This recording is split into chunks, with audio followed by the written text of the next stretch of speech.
participação aí de todos vocês, de quem está entrando aqui.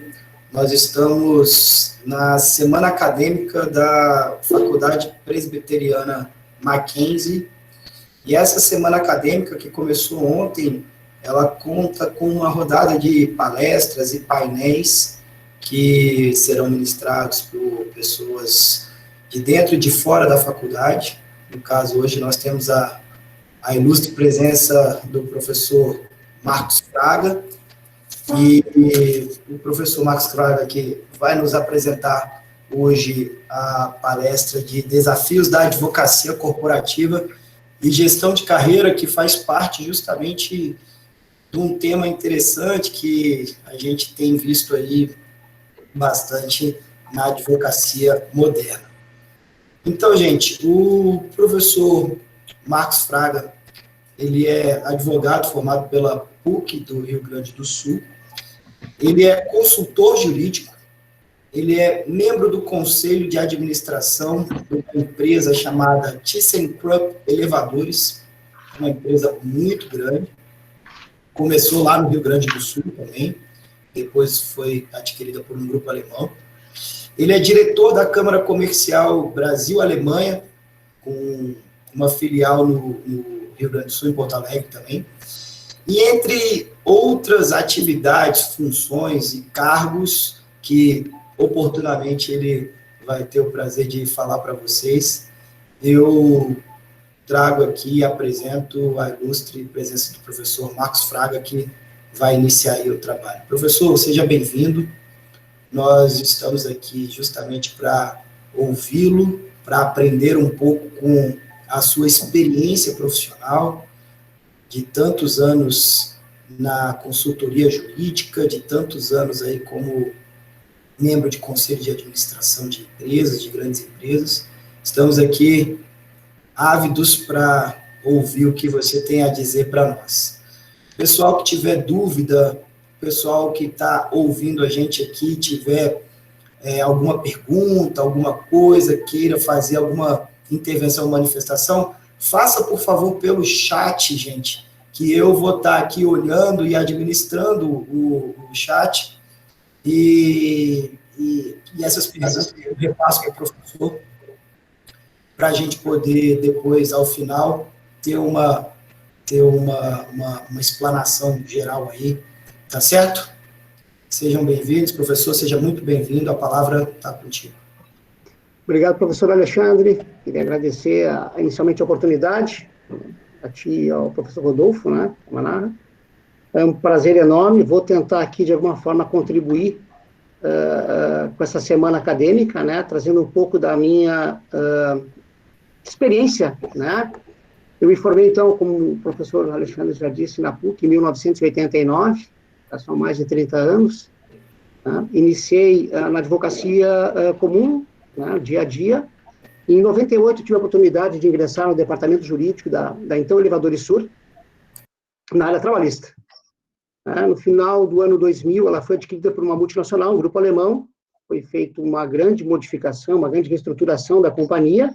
Era uma companhia de capital nacional, né, mas que me propiciou a oportunidade, ao longo desses anos todos, e aí já falo um pouco de carreira, né, de começar como advogado interno, passar pelo cargo de coordenador jurídico, fazer uma unificação de procedimentos no Brasil inteiro, né? Os escritórios que trabalhavam para a Thyssen eram, então, respondiam, vamos dizer assim, para a gerência comercial de cada estado brasileiro.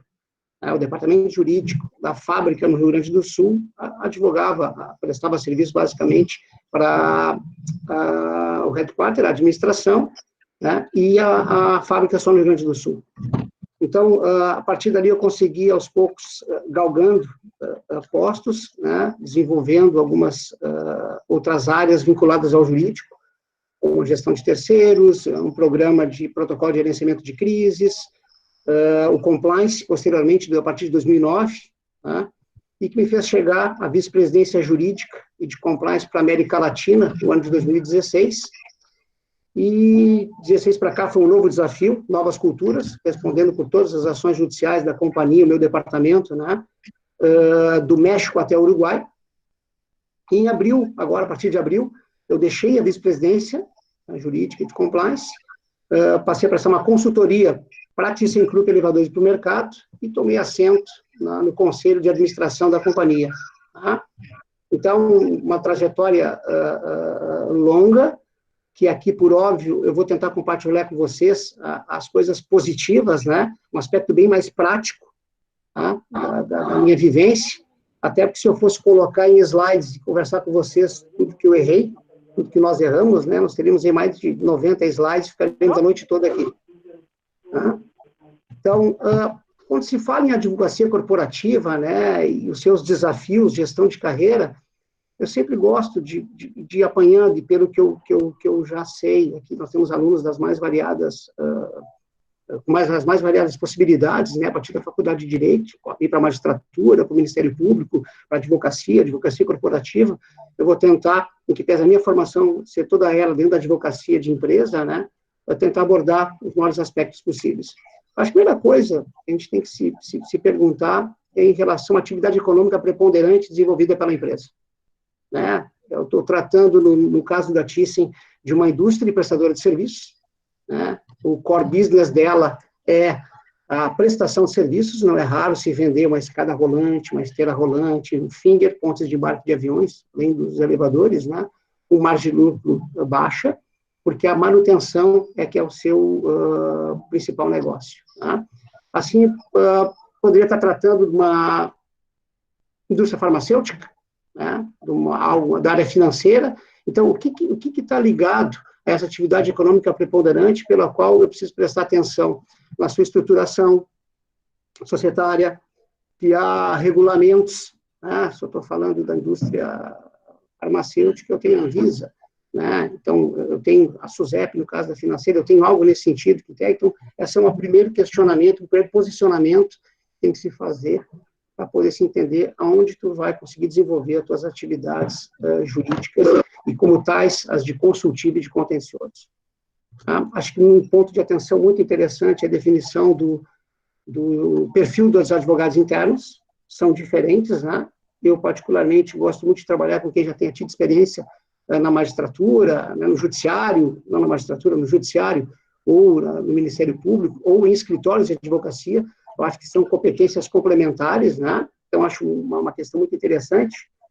Tenho para mim que o advogado tem que saber trabalhar em equipe, né? Conhecer o negócio, não ser só reativo, mas ser também proativo, enxergar riscos e oportunidades, né, dentro da sua atividade, da atividade econômica desenvolvida pelo departamento jurídico no qual a empresa está prestando serviços. Tá?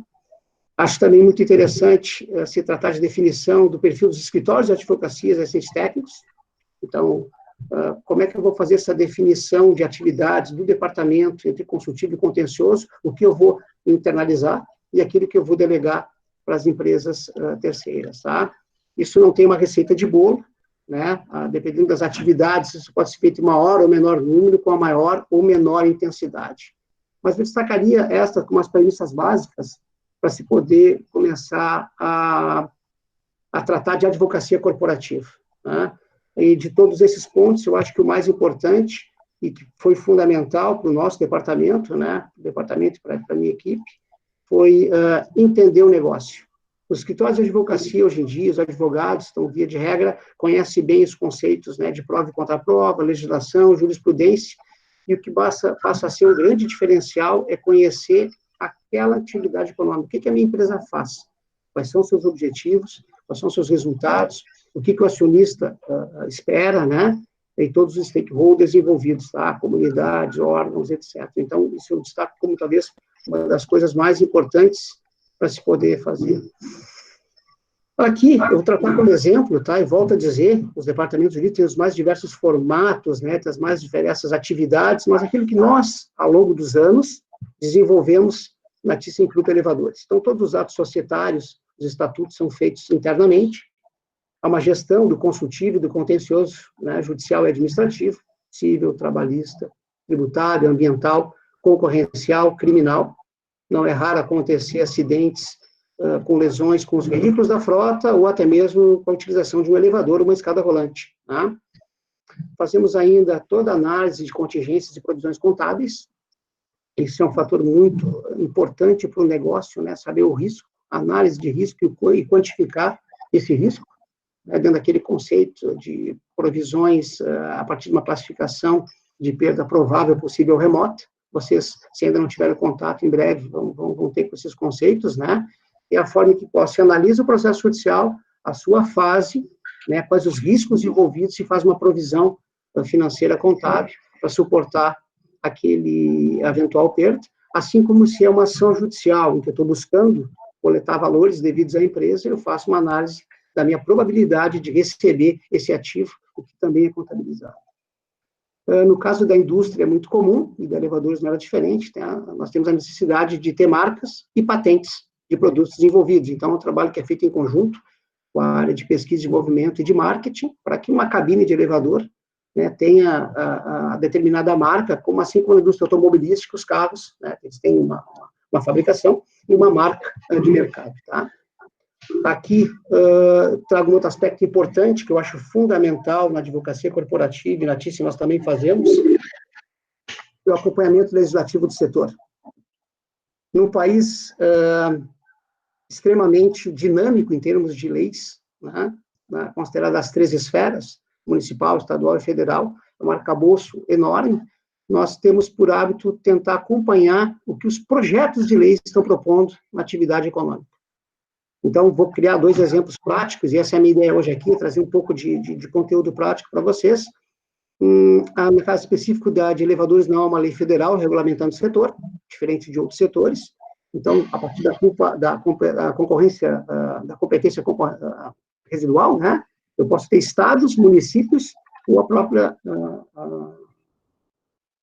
esfera federal legislando sobre elevadores. Isso cria uma confusão, o que nos fez, então, acompanhar nas principais capitais, em todos os estados, né, projetos de lei que tenham algum impacto no setor. Vamos lá.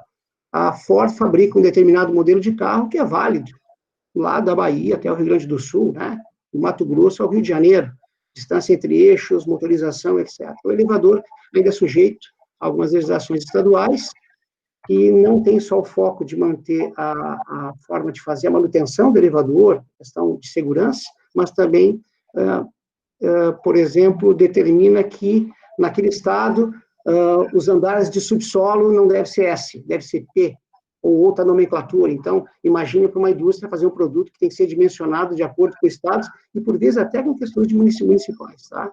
Então, acho uma questão muito importante, um acompanhamento legislativo do setor, em termos de projetos de lei.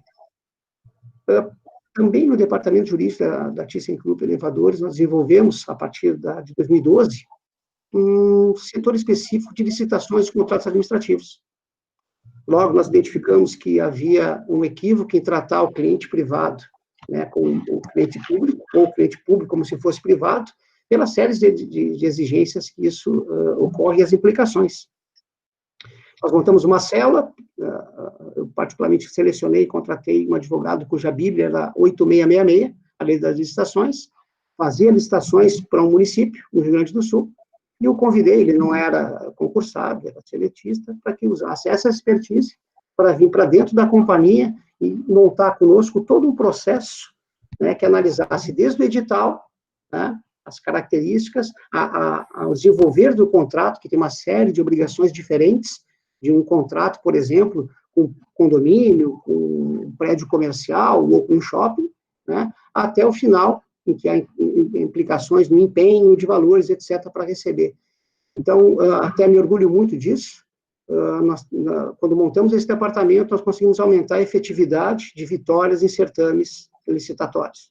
A Copa do Mundo, por exemplo, nós modernizamos 9 aeroportos, né, o metrô e uma série de outros empreendimentos, né, a partir do maior número de vitórias dentro de licitações, tanto para serviços, né, como para a modernização de equipamentos, como equipamento novo. Então, vinculado ao jurídico. A gestão de terceiros, eu julgo fundamental. Quando nós falamos e tivemos recentes episódios aí, a crise, geralmente, ela pega a empresa como um todo, e entre as quais pega não só a empresa, como seus parceiros, né, seus fornecedores e os terceiros inseridos na atividade econômica. Então, eu lembro que em 2014, com aquela grande crise, aumentou muito o número de ações trabalhistas, que nós éramos chamados como tomadores do serviço, e assim todas as empresas que têm terceiros, né, sistemistas na sua cadeia produtiva, a responder por aqueles débitos. Então, a minha proposta na época, a proposta do departamento jurídico, foi de fazer uma gestão dessas empresas desde o momento da contratação, né, e principalmente durante o encerramento dessa contratação, de forma que não ficasse, a partir da responsabilidade subsidiária ou até solidária, nós viéssemos a pagar. Eu costumo dizer que quem não gere bem a sua empresa terceira, né, o seu parceiro terceiro, no Brasil, aquele ditado, não só no Brasil, mas quem paga mal paga 2 vezes, eu costumo dizer que no Brasil se paga 3 vezes. Você pagou uma vez pela contratação do serviço de portaria, de limpeza, ou até algo mais inserido na atividade fim, agora, a partir da liberação com a reforma trabalhista. Você pagou uma vez, né? E se for pagar de novo na Justiça do Trabalho, você vai pagar de novo aquele valor, né, por aquelas obrigações que o empregador terceiro deveria satisfazer e não fez. E quando somado aos custos de litigar na Justiça do Trabalho, considerando custas, né, honorários advocatícios dos seus advogados, uma eventual sucumbência, né, encargos previdenciários e fiscais, né, em torno de 3,2 daquele valor originário. Então, a gestão de terceiros é fundamental. Alexandre, por favor, se eu estiver indo muito ligeiro ou surgirem dúvidas, me interrompam, tá? É um tema que eu gosto muito e, se me deixar, eu falo aqui a noite inteira. Professor, aproveitando então a sua pequena pausa aí, que a sua explanação está muito boa em relação à parte interna, tem uma pergunta importante aqui que o André Felipe Trindade, ele colocou aqui para a gente, que fala justamente sobre essa visão corporativa que teve sobre licitações e contratos administrativos com a DELOP lá, que deve ser um departamento específico. Departamento de Licitações e Órgãos Públicos, exato.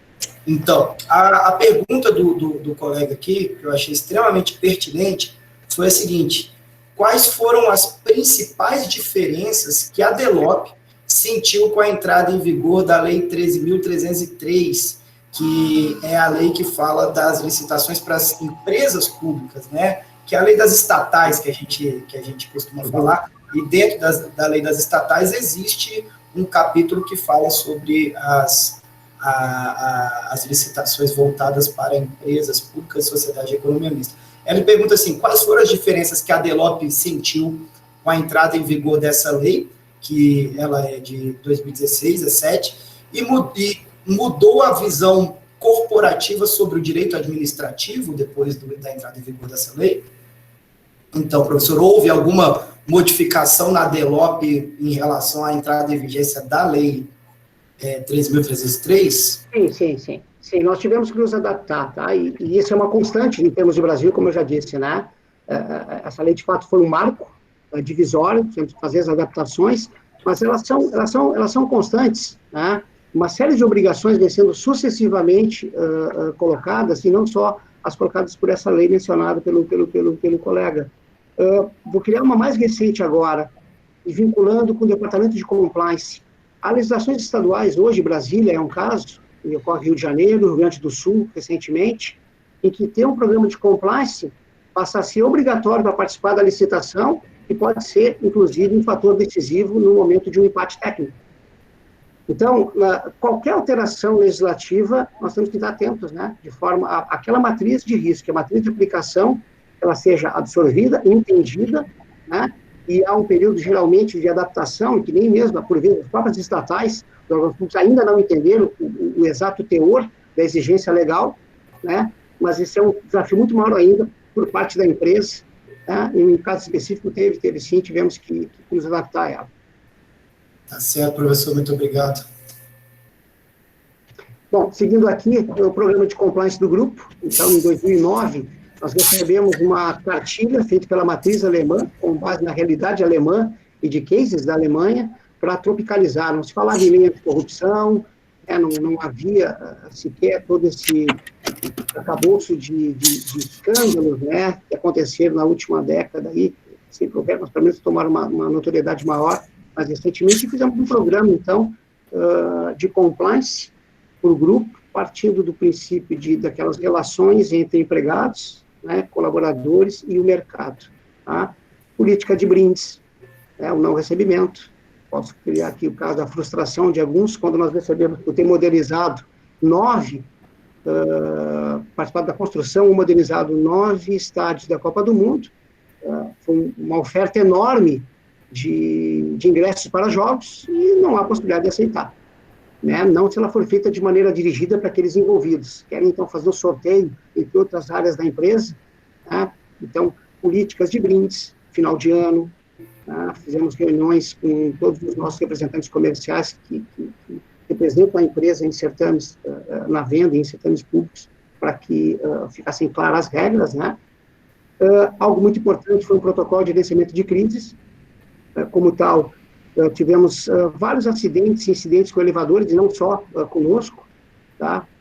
Por vezes, infelizmente, isso acontece, que pese seja o elevador um dos equipamentos se considerado um equipamento de transporte mais seguro que o avião, né? É mais seguro que o avião, que o trem, que o automóvel, etc., no mundo de casa, mas tudo isso pode acontecer. Então, nós constatamos que ocorreu um incidente, passageiros presos, 15 pessoas presas no elevador para 15 pessoas no shopping center, né? Algo nesse sentido. O elevador preso entre andares estava muito calcado em pessoas, então eu propus a criação de um protocolo de gerenciamento.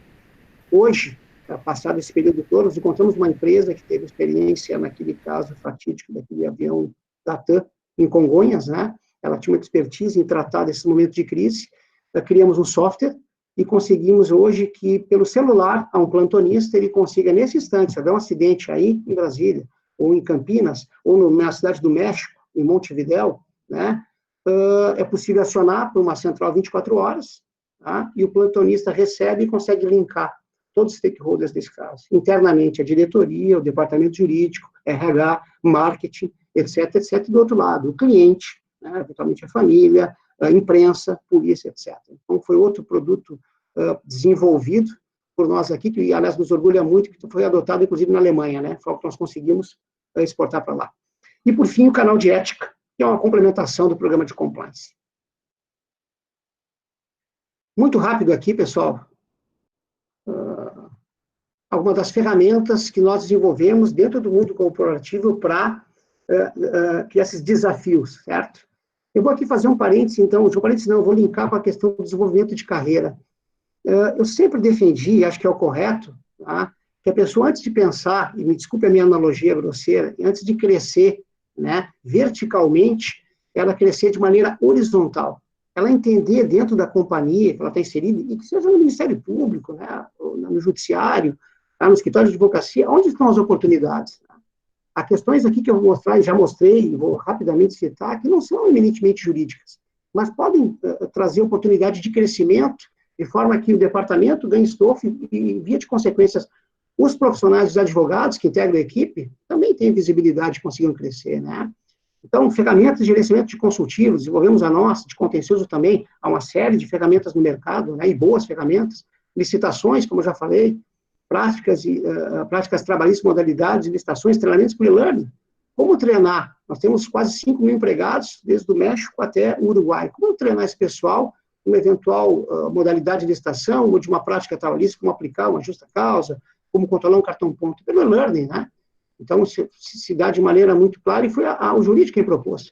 Análise de riscos legislativos, como eu mencionei, os encontros anuais que fazemos com os advogados dos que representam os principais processos, de forma a alinhar, como eu disse anteriormente, os escritórios hoje estão muito bem preparados em termos de conhecimento da legislação, da jurisprudência dominante, qual é a tendência desta ou daquela matéria, mas o que faz a diferença é conhecer a nossa atividade econômica. Então, fazemos um encontro anual de 2 anos, em que são debatidas essas questões, né? O protocolo de crise, como eu já mencionei, acompanhamento das redes sociais, acho que aqui merece um parênteses, todos nós estamos aprendendo ainda, né? Esqueçam serviços de atendimento ao cliente, serviço de informação ao cliente, né? O que faz hoje, o que mede a temperatura como uma empresa está indo, né, uma corporação, as redes sociais. E há empresas hoje que fazem esse acompanhamento. Nós contratamos e a partir de palavras-chave, como ThyssenKrupp elevadores, né, e uma série de outras palavras, tá, faz a pesquisa no Instagram, Facebook, Twitter, online, automaticamente, de maneira robotizada. E nós somos informados, no final de 30 dias, do resultado dessas pesquisas, né? Então, ali se tem um tempo, inclusive, real, se for algo grave, Nós já vou dar um exemplo prático. Nós descobrimos um incidente no elevador, antes de chegar a chamada na central, que eu mencionei a vocês, através da empresa que monitora as redes sociais, porque ele entrou no Twitter. Então, é só o impacto disso, tá? O pessoal tem que entender como é que funcionam essas ferramentas e fazer isso virar uma ferramenta a favor da corporação, certo? Canal de ética e código de conduta, eu já mencionei também. Alguma dúvida até aqui, Alexandre? Algum questionamento a mais? Eu posso seguir? Não, professor, estamos todo mundo atento aqui à sua explanação. Vamos lá. Ainda falando em desafios da advocacia corporativa e gestão de carreira, né? Eu acredito que a informação, e ela é premissa básica hoje para tudo, tá? Tenho dado algumas consultorias na área da Lei Geral de Proteção de Dados, e é sempre um exemplo recorrente, né?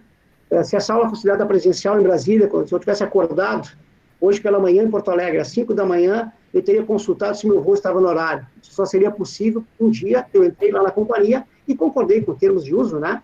Para poder, então, verificar. Eu chamaria um Uber ou outro aplicativo de transporte qualquer, e só seria possível fazê-lo porque, em dado momento, quando eu baixei o aplicativo, eu concordei com o termo de uso, tá? No caminho do carro, eu dei uma olhadinha nos principais sites aí de notícias para saber o que estava acontecendo, né? E também só seria possível porque eu concordei em dar.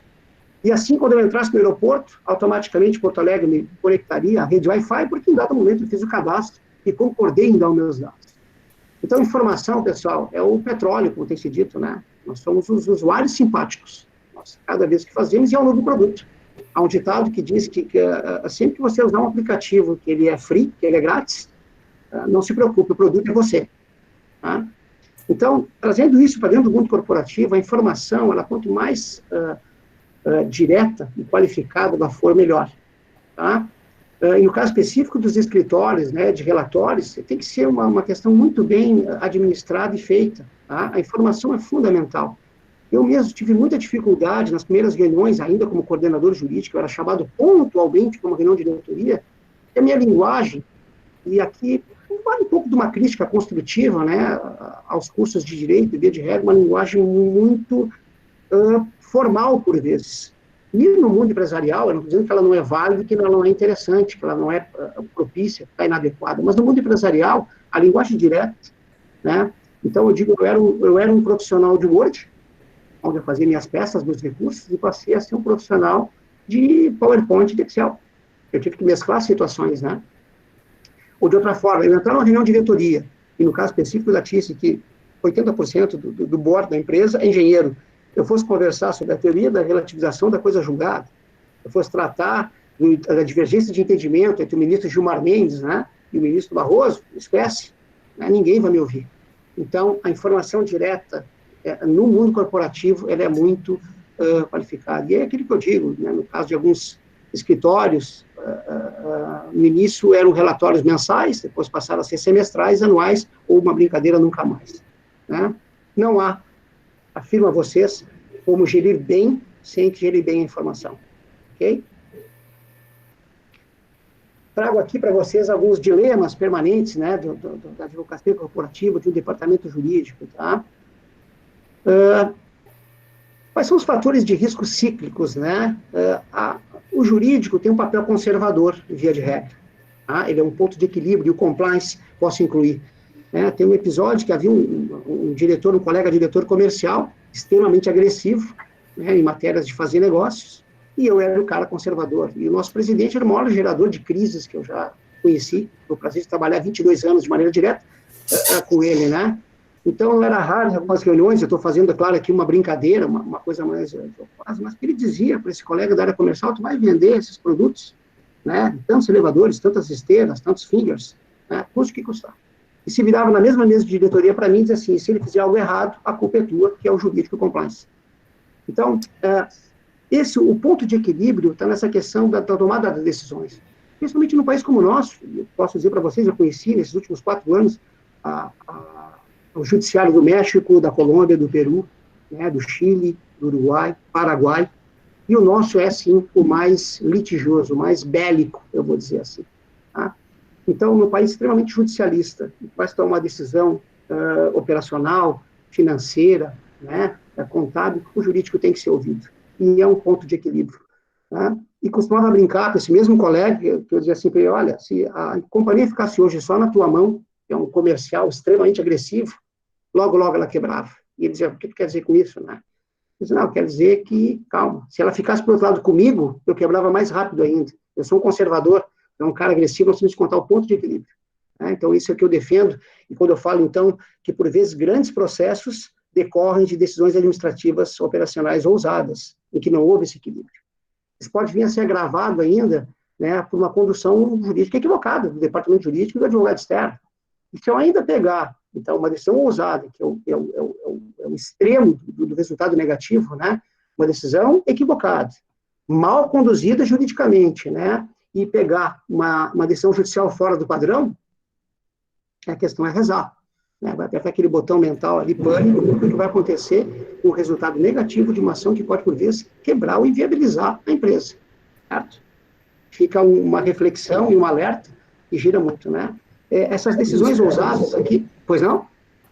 Sou eu, Alexandre, professor. Estou falando aqui como advogado, sócio de escritório que realmente, quando a gente tem essas decisões que a gente vê como jurídico externo, eu faço parte, por exemplo, do que está sendo dito aí como advogados externos à empresa. A gente advoga para bastante. Exato.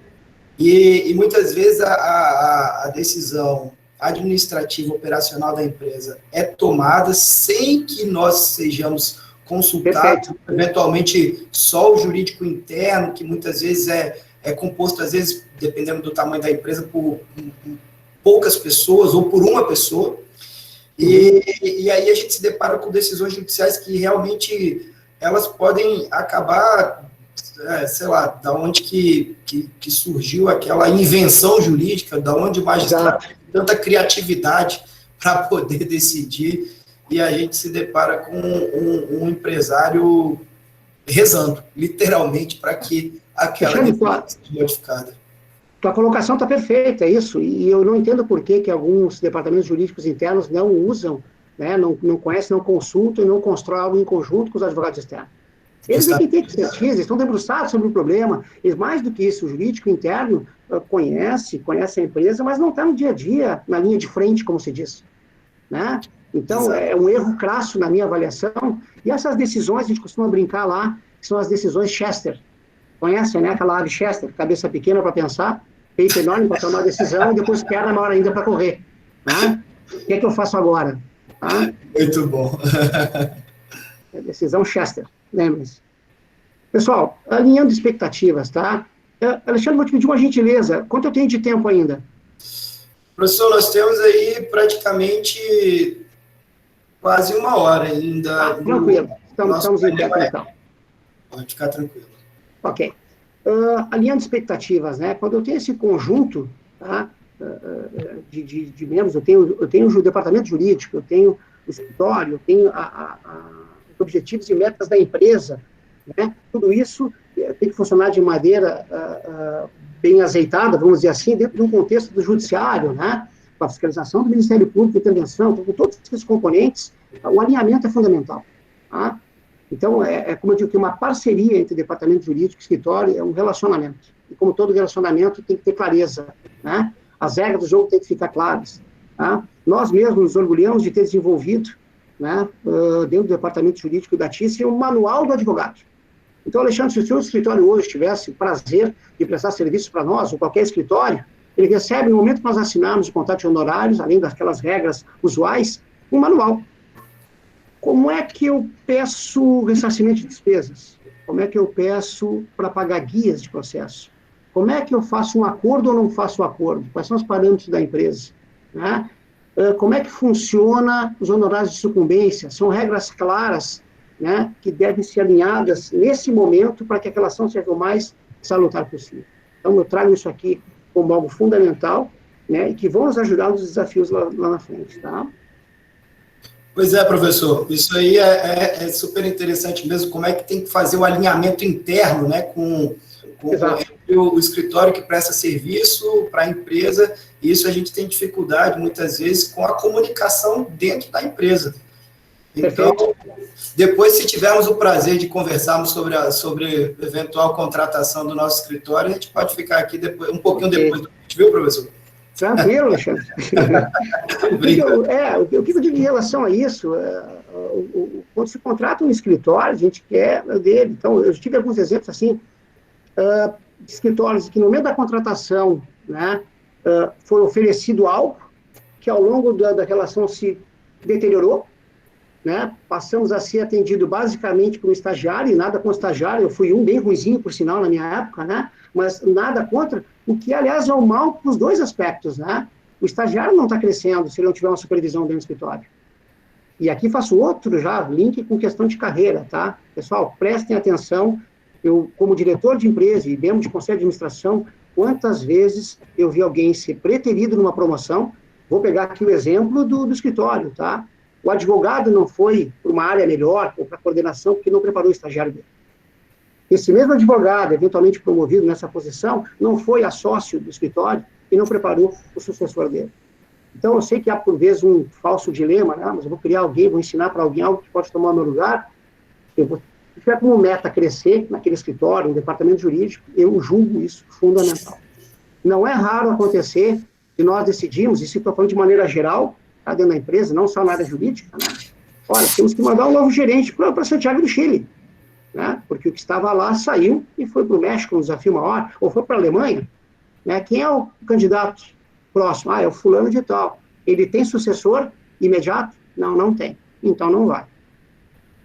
Peguem isso como, pensem, reflitam, né? Eu, para mim, tenho esse como um desafio. Formar o seu sucessor é uma tarefa indelegável de quem está numa posição de gestão.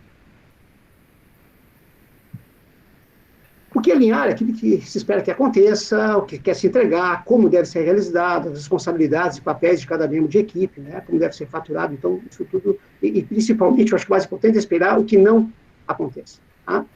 E aqui eu entro assim, ó, um detalhe, se pode apresentar uma boa notícia, né, até uma notícia ruim, mas nunca, jamais na surpresa. Isso é muito ruim, e ela vem desde o escritório, quando apresenta para o jurídico, né, por aquela decisão negativa, e o jurídico, por sua vez, vai ter que apresentar para a sua diretoria, que, por vezes, vai ter que apresentar para o conselho ou para o acionista, né, o impacto. Então, durante um período, eu respondi para um norte-americano, e ele dizia, sempre, desde o primeiro encontro, no surprise. Mesmo uma decisão positiva pode ser negativa. Vou dar 2 exemplos para vocês. Em dado momento, não lembro de que ano, há muitos anos atrás, tinha um risco grande e uma provisão pequena, contábil, para suportar. Vamos dizer que o risco era 100, muito provável que acontecesse, e eu tinha 50 mil reais de provisão. Não recordo os números exatos. E aí me debrucei naquele problema, junto com o advogado local, Alexandre, trabalhamos, vimos daqui, tentamos ali, e fizemos um acordo. E ficou entre os honorários da outra parte, a parte de previdência social, encargos todos e tal, e a parte principal do reclamante, foi um belo acordo, ficou nos 50. E eu, depois de fazer isso tudo, eu fui falar com o gerente, faceiro, gerente daquele estado comercial, e eu disse, parabéns, Marcos, sobre o aspecto jurídico, né, e de risco, tu fez um excelente acordo para nós. Imagina se eu tivesse que arcar, além dos 50 só provisionado, com mais 50 do meu resultado, né, seria muito ruim, mas que tu cometesse um erro crasso. Tu fizesse um acordo com um reclamante que hoje trabalha na concorrência. E é legítimo ele trabalhar na concorrência, né? Ele montou uma empresa de manutenção. E esse valor que vai sobrar para ele, tu acaba de alavancar a empresa dele, vai nos dar um prejuízo muito maior. Então, pessoal, dos erros, né, e aqui fica a minha modesta contribuição em relação a isso, né? De aprender com os erros. Olhar não só a árvore, que foi o que eu fiz, tem que olhar a floresta como um todo, para que lado essa árvore vai cair, quando ela cair, se eu tiver que derrubá-la, né? Ou se eu estou tendo a preservá-la, para onde ela está crescendo, que lado, né? Fica como exemplo dessa questão da surpresa, que mesmo uma questão aparentemente positiva pode se tornar negativa. Vou falar um pouquinho... Interessante, professor. Bastante interessante isso que o senhor falou. Às vezes a gente está achando que está fazendo um bom acordo, mas, na realidade, esse acordo pode, eventualmente, até prejudicar nosso cliente. Como advogado não corporativo, mas advogado de escritório que atua com várias empresas, a gente tem que ter esse olhar crítico sobre Exato. não só um ponto de vista, o financeiro, ou o operacional, ou... Perfeito, Alexandre, perfeito. Isso que é importante mesmo, professor. Tem que olhar o cenário como um todo, né? E não só eminentemente jurídico. Tá? Então, eu dou outro exemplo. Um escritório nos apresentou uma decisão positiva, né, milionária, e, ao mesmo tempo, por óbvio, a conta de honorários, porque havia um contrato de êxito, né, um percentual sobre aquele valor. E tivemos um problema de caixa. Geramos um problema de caixa, porque ninguém desembolsa de uma hora para outra, porque os compromissos são todos vinculados. Então, mais uma vez, uma decisão extremamente positiva, que gerou um viés negativo, porque nós não havíamos feito um bom controle do fluxo, né, em relação a isso aí. Até os honorários para pagar têm que ser provisionados. Né? Perfeito. Alexandre, vou falar aqui um pouquinho assim, para o pessoal, e se vierem perguntas, por gentileza, me interrompam, né? Alguma pergunta? Não, professor, desculpa, pode continuar. Tem se falado muito aí em tecnologia, né? O que vai acontecer, como é que vai funcionar, o que acontece? Eu sou um defensor incondicional da aplicação da tecnologia nas atividades do cotidiano. Então, se fala em robotização, advogado robô, não é essa a questão.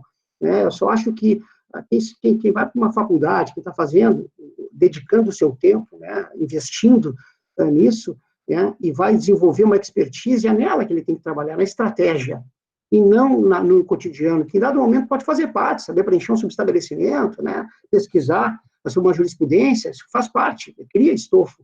Tá? Mas a proatividade depois, quando esse processo está rolando, a aplicação de tecnologias que, como eu vou dizer, automatizem esses temas são fundamentais. Né? Mas aí eu vejo nessa oferta enorme digamos, alguns equívocos que o pessoal tem colocado. Né? Essas aqui são as 3 dimensões para mim. Pessoas, processos, não judicial, é procedimento, e tecnologia. O mundo ideal, como eu estou demonstrando ali, é quando eu tenho elas linkadas. Porque se eu tiver pessoas e processos sem tecnologia, eu tenho uma frustração e falta de produtividade. Eu não consigo produzir. Né? Eu tenho pessoas boas, engajadas, eu tenho procedimentos, ok, faz aqui, dessa forma, mas sem a tecnologia eu não consigo ter produtividade, é igual a custo. Né? Quando eu tenho pessoas e tecnologia sem processo, é o caos automatizado. Né? Então, eu tenho pessoas engajadas, tenho uma tecnologia fantástica, mas o que essa tecnologia está me trazendo? Né? O que ela está agregando esse sentido? Isso é custo também. E quando eu tenho tecnologia e processo sem pessoas, é um sistema subutilizado. É o cidadão que eventualmente compra aquele smartphone mega, super, ultra geração e usa 20% da capacidade dele. Eu sou não chego a 20, é bem mais, mas não uso toda a capacidade da ferramenta. Então, também é custo. Né? Tu tem um sistema subutilizado.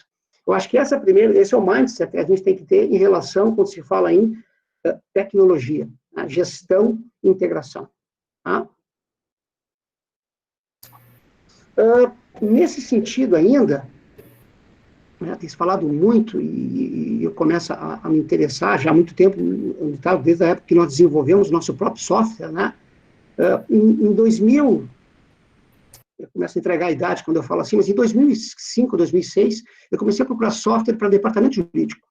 Existiam alguns produtos já de mercado, mas voltados para escritórios, Alexandre e colegas. Né? Então, no escritório, eu tenho um escritório que tinha um software de gestão, geria a pauta de audiências, geria a jurisprudência, até faturas, naquela época, faturamento, mas ele distribui para 50 clientes, aqueles relatórios, essa gestão. Eu estava numa situação inversa. Eu era o cliente que tinha 50 escritórios diferentes. Então, eu não tinha que gerir isso para mim. E eu me reuni na época, fui ao Rio de Janeiro, um software de banco ainda, numa plataforma digital antiquada, não achava nada e nós resolvemos desenvolver internamente. Tentei com o presidente da empresa e disse para ele, eu preciso de dinheiro para investir. Ele disse, no quê? Ah, qual é o payback desse investimento que está pedindo? Ele disse, eu sei, a companhia ela é muito rápida e dinâmica, né? Vocês estão indo de transatlântico, com motor a todo, e eu estou de barco a remo do lado.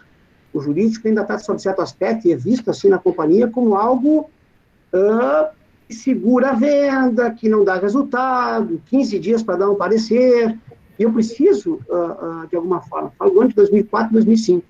E nós tivemos tanto êxito nisso, que em 2007 nós apresentamos, na Alemanha, uma reunião mundial anual, de todos os departamentos jurídicos, de todas as empresas do grupo, onde está o aço, né, elevadores, a parte naval, a ThyssenKrupp fabrica navios, a ThyssenKrupp fabrica fábricas, então há um encontro então, de 100, 120 advogados corporativos, todo ano se reúnem em Essen, ao lado de Düsseldorf, e nós apresentamos como um case de sucesso. Né? Então, volto a dizer, desde lá, eu tenho essa convicção de aplicação da automatização. Né? E aí, vou pelo caminho do que está aqui. Uma grande parte das tarefas da advocacia, especialmente as repetitivas, serão absorvidas pela inteligência artificial. Ela é mais ágil, segura e sustentável. Tá? E hoje existem diversos softwares, né, professor? Como? Hoje existem diversos softwares Sim. Eu vou abordar dois aqui agora que me encantaram. Posso usar esse termo? Naquela época, eu não sei, em 2004, estou brincando. Ah, hoje tem. Não, hoje tem, e muito bons, mas naquela época nós desenvolvemos, né? Por exemplo, tem algumas peculiaridades, alguns aplicativos que eram diferentes da necessidade do que tinha no software voltado para o escritório de advocacia.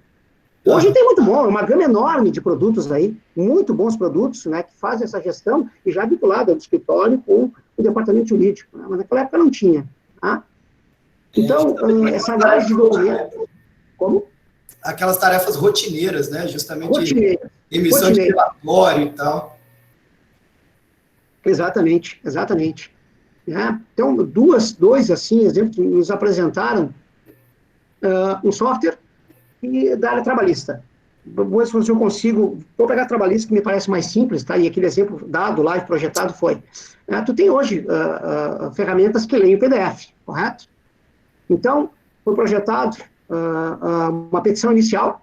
Vamos imaginar aí, 8ª Vara do Trabalho do Distrito Federal, ou de Porto Alegre. Vamos pegar Porto Alegre aqui, tá? Então, projetou, ele captura automaticamente, lendo o PDF, né, o software, vai lá e captura a 12ª Vara. O número do processo. Automaticamente vai no CNJ e vai buscar o que tem possível de informação lá. E já traz para o meu cadastro. Então, um dos grandes erros que eu entendo na hora de cadastrar é aquelas questões, 0001 ponto, barra, né, 2016. Então, aqueles erros, todos eles somem. Nós tínhamos lá 22 campos para serem digitalizados, e temos grande parte que busca direto lá no site do judiciário, tá? Quando ele leu ali, Marcos Fraga, o reclamante, e leu o CPF, são 2 dados obrigatórios aqui numa petição inicial, ele identificou o Marcos Fraga, se conecta ao RPA utilizado, no nosso caso é o SAP, vai lá no módulo de recursos humanos e busca a ficha funcional do Marcos Fraga. Admissão, demissão, evolução salarial, cargos exercidos, etc, ele busca. Ele está fazendo isso de maneira automática. Ninguém fez mais nada ainda. Quando ele lê na primeira ali, a data de admissão e demissão, esse meu exemplo, ele calcula o prazo prescricional. Não vai buscar coisas, no meu caso, que tenho 22 anos de empresa, coisas de 1992 que estão prescritas. Né? A não ser que eu esteja falando de um fundo de garantia, alguma coisa diversa, tá? O software está fazendo isso. Né? Ao mesmo tempo, ele pegou 12ª, ele busca a justiça dentro da base do judiciário. Né? As decisões adotadas naquela matéria pelo juiz da 8ª Vara, no Tribunal Regional da 4ª Região e do TST. Traz para dentro. Aí ele vai na nossa base de decisões, que é muito até mais rica, porque eu tenho casos concretos, como aquele reclamante que está falando, pedindo horas extras, hora plantão, adicional de periculosidade, etc., né? E busca dali. Tá? Ele se faz em minutos aquilo que a parte braçal, fazendo de maneira braçal, artesanal, quase levaria um dia ou 2, às vezes, para fazer. Né? E o que me traz isso? Me traz uma análise, aí que eu entendo que entra o advogado, como um analista de estratégia, de gestão. Ele vai ver riscos e oportunidades.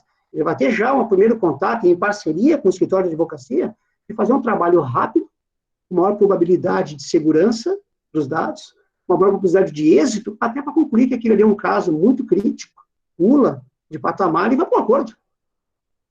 Por que eu vou litigar? Eu me faço sempre essa pergunta, e nas aulas que eu dou na PUC, aqui do Rio Grande do Sul, e na Unicinos, né, de relacionamento e departamento jurídico para pós-graduação, por que eu vou pegar... Pessoal, se deu o trabalho de olhar um mandato de citação em penhora de uma reclamatória de 10 anos que ela correu. O que é principal e o que é juros e encargos. É caro litigar. o índice de correção dos débitos trabalhistas faz uma aplicação financeira, aliás, não tem aplicação financeira hoje, com juros negativos aí, né, com a Selic tão baixa que dê tanto valor. Então, manter o processo, por manter, sabendo que vai se perder, é rasgar dinheiro. Rasgar dinheiro. Então, uma ferramenta como essa, eu entendo fundamental para que possa te dar um cenário em que o advogado, então, interno, no caso, em parceria com o escritório, ou até o escritório, né, é quem vai fazer essa análise, né, e vai ter um benefício daí. Tá? Outro que me impressionou muito, né, era um caso das penhoras online. Havia uma grande empresas que tinham penhoras constantes, né, dentro do seu sistema. Amanhecia, o gerente financeiro entrava no extrato, tinha lá penhoras de processos judiciais. Tá? Então, foi desenvolvido um software, eu vi funcionando, eu fui à empresa, no Rio de Janeiro, em que ela, durante a madrugada, quando o banco girava, ele tinha acesso a esse módulo, ele via as penhoras que tinham sido feitas, vinculava a base de processos, né, identificava eventualmente o excesso de penhora, porque se eu tenho conta em 3 bancos, a ordem sai automaticamente por CNPJ, né, a determinação. Então, havia 3 vezes aquela penhora, tá, e trazia mastigado para o processo, etc. Aquilo que normalmente na minha empresa, que foi assim em alguns casos, às 10 nos avisavam, quando o banco já tinha girado coisa, eu tinha que vincular uma penhora, que às vezes não tinha informação com qual processo, ligar para o advogado do Estado, né, para saber o que aconteceu, ele precisava de mais algum tempo. Então, agilidade e segurança na hora de fazer. São 2 exemplos que eu dou entre os inúmeros que poderiam ser dados aí, de aplicação da robotização, como que, né, da automação dos processos, tanto no departamento jurídico, como no escritório, e que é o judiciário vem fazendo mesmo, né, e o Ministério Público também, ok? Aqui, eu vou trazer para vocês, rapidamente, como meu desafio dado pelo Rodolfo, né, e pelo Alexandre, trazer um pouco mais de praticidade à aula, né? O que nós fizemos, quando eu estou falando, então, de desafios da advocacia corporativa, gestão de carreira, né? E a integração disso tudo, tá? Pessoas, processo, tecnologia. Vamos lá. Tudo aqui quase sempre surgiu a partir de necessidades, certo? 2007, 2008, fizemos o primeiro, como eu disse para vocês, e ganhamos o prêmio na Alemanha de gestão jurídica. Era uma carinha bem feinha na época, mas estou falando aí de uma década, mais de uma década atrás. Tá? Início do nosso programa de compliance, 2009. Tá? Contrato comentado.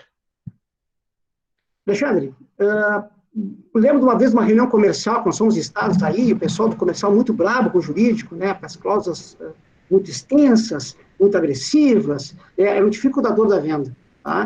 E muitos não entendem que o contrato nada mais ele não é eminentemente jurídico, até tem cláusulas jurídicas, mas ele é o resultado do que a companhia pensa em termos financeiros, em termos fiscais. Eu emito uma nota fiscal de serviço ou uma nota fiscal de produto, ou mista, quando eu vou instalar, por exemplo, uma ponte de embarque de avião no aeroporto de Guarulhos. Eu tenho serviço e tenho material, e aliás, material importado. Então, gerava, de fato, muita confusão, e eu me lembrei, quem é que não estudou aqui, ou pelo menos eu, na minha época, estudei muito, usei muito, tanto o Teotônio Negrão, como um código comentado, como o Valentim Carreon na área trabalhista, né? E aí nos ocorreu de fazer isso. Foi feito um contrato, nós pegamos os contratos de produtos, os contratos de serviço, numa letra diferente, né? Botamos a cláusula e fizemos os comentários. Por que da qualificação dos contratantes? Por que daquele índice ser o IGPM e não o IPCA? Porque era um comentário, uma atribuição do financeiro definir, e não do jurídico, né? Por que eu tenho que ter 2 testemunhas lá embaixo para que eu tenha ali no final esse contrato com um título, né, extrajudicial, título executivo? Então, isso nos trouxe, qualificou a relação entre o jurídico e o departamento comercial da companhia. Tá? Manual dos advogados, olha lá, desde 2010, o sistema para opiniões legais, esse foi desenvolvido um pouco depois. O que acontecia no início, pessoal? Eu recebi um malote, lembra aqueles vai e vem interno, né? Que vem de para, e eu abria, vinha, filial Manaus, né? Vinha um contrato com 50 folhas e um bilhete dizendo, favor, analisar. Ok? Qual é a gestão? Então, volto a dizer, sempre a necessidade e a busca da velocidade para que tu acompanhe a dinâmica do negócio, que ela é clara, que nos faz ter ideias. Nós criamos uma pequena base, um desktop, em que é possível em Manaus, esse meu exemplo, o coordenador lá da área de serviços jogar o contrato, fazer as perguntas, fazer o upload do documento e enviar. Aquilo automaticamente abre para nós numa tela, dependendo da matéria que ele classificou parametrizado, vai para um advogado interno da área civil, da área trabalhista, né, ou até direto para um escritório externo, que vai estar já fazendo parte desse sistema. Esse consulente lá em Manaus consegue acompanhar, conseguimos interagir com eles, né, e no final do ponto nós temos uma agilidade, a ponto de conseguir responder hoje, a nossa média é de 48 horas para responder, os pareceres mais simples, né, porque também temos uma base de dados deles. A dúvida de Manaus pode ter sido a dúvida de Santos, há 15 dias atrás. A dúvida, né, de Lima, no Peru, pode ter sido a dúvida de Cidade Leste. Então, eu tendo isso engraçado, fica mais fácil responder e mais seguro, além de ter uma memória de decisão. Por que eu dei aquele parecer jurídico? 4, 5, 8 anos depois, hoje é possível, com palavras-chave, eu buscar o parecer dado para a venda das escadas rolantes e elevadores da linha amarela em São Paulo. Então, é mais algo que também eu julgo que é muito importante dentro desses desafios do dia a dia, né, para fazer. Aqui é uma oportunidade de carreira, até para pessoas que tinham viés, o nosso TI, né, teve uma parte interna muito grande. Então, quando eu digo assim, não está só vinculada a uma carreira eminentemente vertical e jurídica. Mas aqui, vamos lá. Código de conduta. Então, temos hoje um código de conduta bem fundamentado, né? Eu acho que as regras do jogo são fundamentais. Como se portar nas redes sociais, qual é a relação que o comercial pode ter com o síndico do prédio, como se portar em reuniões de condomínio, são todas tarefas importantes, né? Mas que têm relacionado todas as regras do jogo. Isso nos possibilita, no momento de aplicar uma eventual advertência, algo que saia, né, que o comitê de ética, e temos um canal de denúncia que funciona 24 horas por dia, recebendo posse. A regra do jogo está clara. Tá? Protocolo de crise, como eu já mencionei para vocês. Os legal tips, mensalmente a gente pega alguma curiosidade, algum fato, e joga isso dentro das filiais para que se atentem. A falta de uma assinatura, o que ocasionou, né, a falta de uma audiência do preposto, tendo a revelia e confissão, o quanto isso impactou.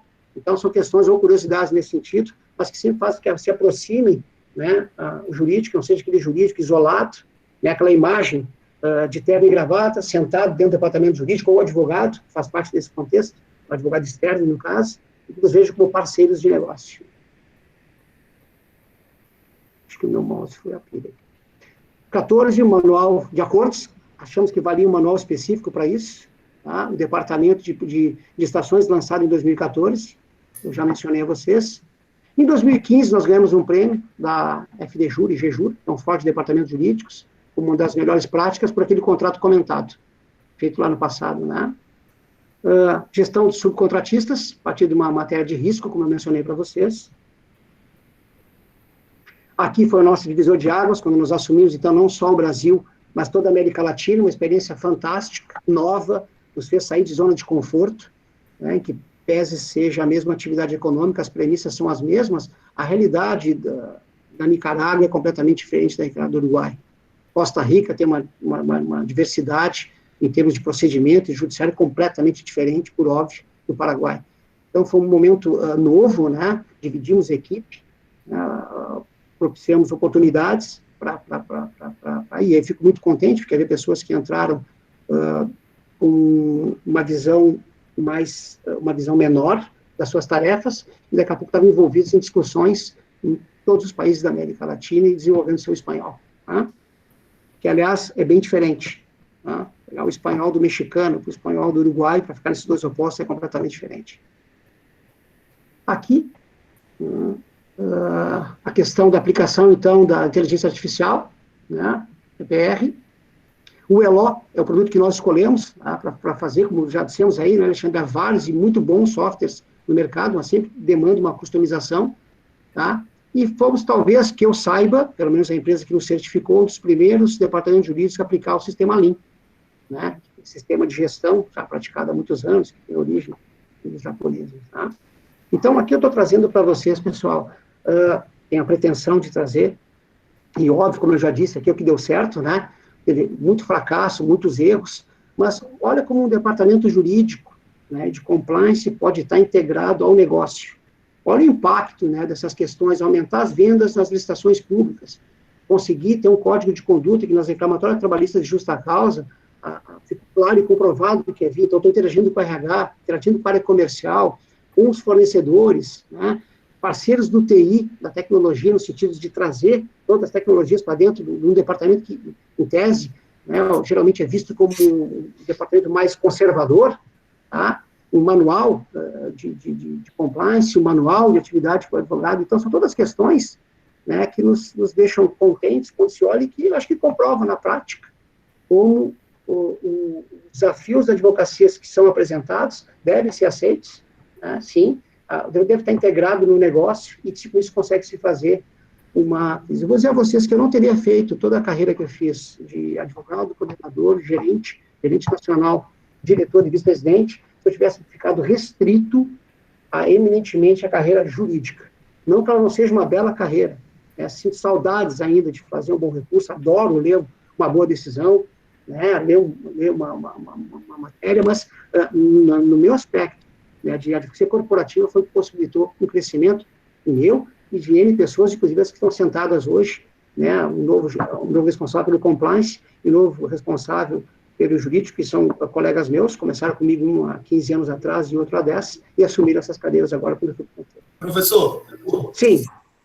Pois é, aproveitando esse gancho dessa trajetória que você acabou de colocar aí de 2007 a 2020, um pouco mais de 10 anos, mais de uma década aí, uma trajetória de sucesso e vendo ali que vocês começaram, foi muito cedo essa parte de comentário em contratos, né? Porque em 2009 a gente já havia, eu também sou advogado já há algum tempo aí razoável, e aí o que a gente pode ver é que justamente os desafios que foram sendo, por essa linha cronológica, os desafios que foram sendo apresentados foram encarados pela sua empresa, pela sua corporação, né, vamos dizer assim, não pela sua empresa, mas pela corporação da qual você faz parte hoje. E eu tenho certeza que efetivamente, se você não tivesse tido contato com praticamente todas as áreas da empresa, você não teria essa visão macro que tem hoje de saber que um contrato, ele não pode ter as cláusulas eminentemente jurídicas, porque ele realmente representa uma conjugação de interesses daquelas duas pessoas que estão contratando, e não é o jurídico que está contratando, é a mosca. Exatamente. Vendo isso tudo aqui, temos uma pergunta aqui que eu achei bastante interessante também, justamente porque essa pergunta, ela remonta a questões de tecnologia. E o que o professor estava apresentando é justamente pessoas, processos e tecnologia. Tudo que sua corporação foi angariando de experiência ao longo do tempo para poder ser o que é hoje. E um colega aqui, Rodrigo Oliveira, ele fez uma pergunta aqui, falou assim: professor, com a automação de serviços rotineiros pela inteligência artificial, como escrever petições e outros serviços básicos, porém essenciais, é claro, não vão prejudicar o aprendizado e o conhecimento jurídico do advogado, apesar de ajudar o jurista com tempo de estratégia. Aí ele pergunta, será preciso uma reforma do aprendizado ou isso é um problema de fato, não é? E aí, sob esse ponto de vista, professor Marcos, é interessante, como é que a tecnologia não vai efetivamente, talvez, atrapalhar um pouco o advogado no aprendizado, na lida diária ali, né, que a gente tem que se deparar com o problema e apresentar solução ao problema, né? Interessante a pergunta, obrigado. De fato, ela traz um pouco do dilema, né, em relação a isso, mas naquele meu exemplo, por exemplo, que eu dei, daquela forma, aquele conjunto de dados e documentos para fazer a petição, não sai a petição pronta. Ela te traz os elementos documentais, de jurisprudência, mais precisas, né, porque buscou no tribunal específico, na vara específica e na nossa base de dados. Ainda tem que ter uma inteligência humana ali, estratégia fundamental. Né? Então, eu não entendo que substitua, acho que muda. Né? Em que pese a gente vê em filmes americanos, em que o advogado tem o seu caso, né? Ele acorda com o caso, passa o dia inteiro tratando o caso de uma, é quase inviável isso, com raras exceções. Então, pelo volume, pela demanda, pela quantidade de variáveis de decisões, dificuldade de explicar para um alemão como é que duas ações iguais, 5 anos de processo, mesmo salário, vou ficar na trabalhista que é sempre mais fácil, o mesmo cargo, uma dá 10 mil reais e terminou em 1 ano, a outra dá 20 mil reais e terminou em 6 meses. Mas eu não consigo entender, cadê a lógica? É complicado. Tem uma magistratura que entende de um jeito e outra de outro. Né? Em tese, a base documental e fática é a mesma. Então, eu entendo a pergunta, acho que também traz talvez um pouco, mas se nós não nos adaptarmos às tecnologias, né, e eu vou falar da maneira geral, e vou transferir isso, então, para a parte operacional da ThySyn. Vocês conhecem o Google Glass, né? Aquele óculos da Google, tá? Nós desenvolvemos, eu assisti aqui os testes iniciais, nós na fábrica em Guaíba, um técnico de manutenção em Santiago do Chile, no 25º andar, onde era a casa de máquinas do elevador, aberto o cérebro do elevador com uma placa eletrônica, né? E o cidadão, o técnico mais graduado naquele equipamento, estava em São Paulo. Então, ele com as mãos livres, porque ele falava por aqui, né, pelo microfone e com os olhos livres, ele ia manutenção e pedindo instruções. O que é que eu faço agora? E nós olhando na tela isso tudo, a interação dos dois. Não, tá vendo aquele circuito ali, tu fecha ele primeiro. Agora eu vou te projetar o mapa do circuito subsequente com as linhas. Ele estava vendo projetado no óculos. Então, para fazer o que claro, eu posso ter um técnico júnior dando manutenção em um equipamento complexo, é um computador, um elevador, né, um finger, uma escada rolante, mesmo alguém júnior, sob a supervisão de um técnico graduado, em tempo real. Meu Deus. Aí, são questões desse tipo, né? Então, o que acontece? A tecnologia, ela vem, não tem volta. E aí, acontece isso. Nos deparamos com pessoas desconfortáveis, entendendo que não tinham condições, e ainda pegar um Palm Top, né, no seu iPhone, e proceder a algumas questões ali. Então, tem que fazer qualificar o pessoal. Aí eu acho, particularmente, né, em tese adorar a advocacia artesanal e romântica, que é um caminho sem volta. Né, a aplicação da tecnologia. Eu espero ter conseguido responder, Alexandre, a questão do colega. Eu acho que respondeu com maestria, professor, porque, de fato, uma não vai excluir a outra. Pelo contrário, eu, particularmente, penso também que a tecnologia e tudo que a gente está englobando hoje dentro do direito, dentro dos escritórios, eu não vou falar nem da advocacia corporativa, mas dentro dos escritórios de advocacia, porque na corporação isso é muito mais evidente. Na corporação isso é muito mais palpável, digamos assim, pela sua própria experiência, né, de ir atrás de softwares jurídicos e criar isso aí para vocês gerirem esse departamento jurídico de vocês. Como é que, numa empresa de engenharia, né, vou dar outro exemplo para vocês, claro assim, tá? Um elevador, visualize um elevador de 10 andares, ok?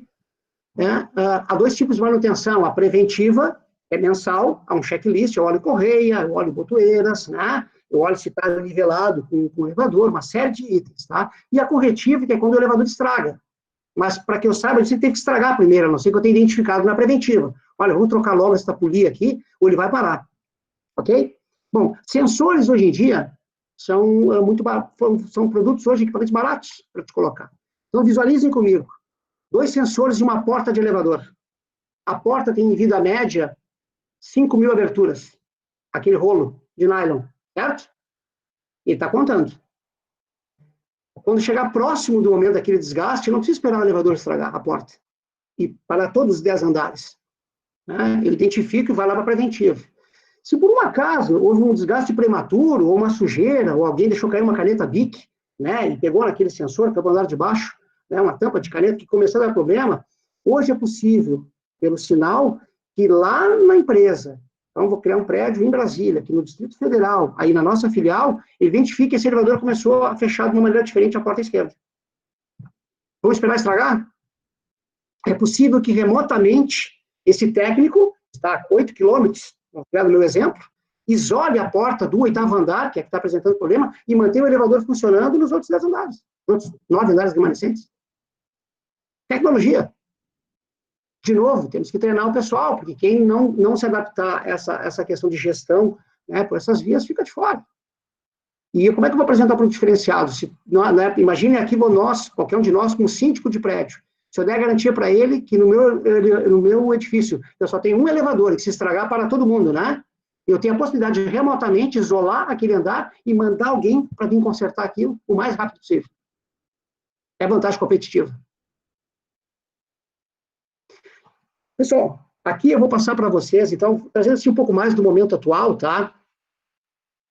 E essa é uma tarefa hoje dentro de conselho de administração, que até, Alexandre, como eu te comentei, por vezes eu vesti por muito tempo o chapéu do jurídico, né? A hora que eu tenho que começar a tirar e colocar um cenário maior ainda, uma floresta maior ainda, uma cadeia de florestas não só da árvore, né? Ou daquele pequeno bosque, tá? Professor, pois não? Ainda pegando o gancho aqui, desculpa, porque eu acabei falando com o microfone fechado aqui, desculpa. Mas tem uma última pergunta ainda que se refere a essa parte de tecnologia. Eu acredito que esse próximo slide ele vai mudar um pouquinho o foco do assunto. O colega André Felipe Trindade, ele perguntou aqui se há muita diferença de uma advocacia corporativa em uma empresa tradicional como a sua, né, como a ThyssenKrupp, e de uma startup. Ele pergunta sobre o seguinte ponto de vista. Geralmente, a startup ela é inovadora, agressiva, e o jurídico, por suas vezes, tem um papel de ser mais conservador. O jurídico é muito desalinhado com o espírito de uma startup? Essa foi a pergunta do André. Eu tenho, André, muito boa, muito oportuna, contemporânea, né? Mais que isso, está enxergando o futuro aí. Eu tenho me debruçado um pouco sobre o estudo de startups, tá? Tenho feito, assim, alguns casos, né? Analisado alguns projetos, né? E até com alguns colegas pensando em investir nessa área, que é a busca de soluções, né? E tem um pessoal novo aí, uma cabeça inovadora, que, como o André bem resumiu, né, dinâmico, direto, identifica a oportunidade, faz para criar produtos e serviços que tu pega o teu iPhone, o teu smartphone, assim, como é que eu vivia antes desse aplicativo? Tá? E a velocidade desse pessoal é muito maior, de fato, né, do que aquela que o jurídico, especialmente, pode trazer. Então, como tudo, quase na área corporativa, é antecipação. É tentar que o jurídico seja mente aberta, tenha um mindset aberto, né? Entenda as dificuldades e vai. E hoje em dia, começou nitidamente, sei que já há profissionais na área do direito que entenderam isso e estão correndo na frente, né? Estão começando a se preparar. Então, vamos lá, vamos montar uma startup. Eu sempre faço uma analogia muito, também, minhas analogias por vezes não cabem, mas é o que me ocorre. O que eu vou investir hoje numa startup? Por quê? Qual é a minha ideia? Pegar 2 jovens, né? Então, tá lá, a menina desenvolveu um software fantástico, né? Tem um parceiro que complementa de alguma forma a ideia, eles têm a ideia, têm dinamismo, têm tudo, mas não tem uma estrutura administrativa, não tem quem invista o dinheiro, né? Um investidor anjo. Tá? Eu vejo isso muito como se alguns investidores fossem lá na base de um time do interior do Rio Grande do Sul, ou de São Paulo, ou de Brasília, não importa, pega 5, 6 meninos que estão na escolinha, todos têm potencial, diz assim, eu vou te pagar durante 2 anos assistência médica, nutricionista, preparação física e as suas despesas. Porque eu estou investindo naquele potencial. Isso é muito comum, tá? É muito comum. A startup, para mim, tem o mesmo sentido. Eu vou pegar 5, 6, 8 projetos desses, faço investimento. Agora, geralmente, a startup, ela vai se desenvolver, e se ela vingar, como no meu modesto exemplo em relação aos jogadores de futebol, que fossem jogadoras de vôlei, né, de handball, não importa, para fazer, em dado momento, se aquele negócio vingar, tu é praticamente expulso do negócio. Então, tu tem que ter uma construção jurídica muito específica e bem feita. Inclusive, sobre o aspecto tributário, né? Então, ainda naquele exemplo, eu fiquei sabendo desses estudos, esse grupo que eu tenho participado, que a iFood tentou 2 vezes entrar no Rio Grande do Sul quando havia uma concorrente. Ela tentou uma, tentou 2. Na segunda, sabe o que ela fez? Na terceira, comprou. E aí está sendo noticiado essa semana que a Magazine Luiza entra na parte de entrega, né, de alimentação, porque ela comprou uma startup. Quer dizer, comprou uma empresa consolidada que foi uma startup. Alguém desenvolveu aquele aplicativo. Então, imagina, no dinamismo desses, né, com a potencialidade de negócio, o André tem toda a razão. Se for um escritório ou um advogado conservador e que não tiver essa velocidade, né, ele não vai conseguir prestar um bom trabalho, um bom serviço, não vai conseguir analisar cenário e fechar as portas, de forma a deixar categorizada, como eu brinco, né, esse pessoal desenvolver as suas ideias. Consegui responder? Entendi, professor. Eu acredito que sim. Realmente, não há, para mim, na minha opinião, não há uma antinomia entre jurídico, conservador. Tem que haver, na realidade, na minha opinião, é uma visão mais de vanguarda, talvez, do advogado, e mas sabendo sempre dos riscos, obviamente, analisando o potencial de risco. Obrigado, professor. Esse aqui é um quadro que eu gosto, né, bastante, porque quando a gente fala em crise, né, poxa, tem crise. A crise, ela gera, sim, problemas, mas gera oportunidades, né? Então, esse estudo aqui foi feito, então, que são os potenciais perdedores, né, e os potenciais ganhadores para a crise. Acho que fica claro quando se fala, né, e ela pode ser momentânea, tá? Então, o turismo, né, as companhias aéreas, a questão automobilística, que já vinha sendo rediscutido em função dos aplicativos, né, especialmente aqui no Brasil, então ela vai fazendo uma volta enorme. Quando eu falo ali em real estate, né, a quantidade de escritórios hoje, e eu não sei se vai ser o caso de faculdades, que vão reduzir a sua estrutura predial, né, vai ser enorme. Vai ser enorme. Então, eu comecei ontem, eu tive aula inaugural na Fundação Dom Cabral. Eu me inscrevi no curso de formação de conselheiros. Tá? Sempre é tempo de aprender, a gente nunca sabe tudo. E a aula foi, eu estou sendo da primeira turma da formação de membros do Conselho da Fundação Dom Cabral em Nova Lima, online. São 2 meses de aula, material Canvas e material preparatório, videoaulas e tudo mais, né? Eu vou ter uns 2 meses bem puxados aí pela frente. Mas foi a primeira turma, eles adiaram durante 6 meses e viram que não tem como fazer. E eu me pergunto particularmente, eu não conheço, tá? Colegas fizeram, que é fantástica a estrutura deles em Nova Lima, no interior de Minas Gerais. Fantástica. Mas vai permanecer? Voltaremos ao patamar anterior? Eu sei de escritórios que entregaram um andar inteiro, tinham 2, 3 andares. Né? Empresas, a própria TICES ainda está em trabalho remoto, grande parte, né? Então, real estate, eu nunca vi tanto advogado imobiliário com tanto trabalho.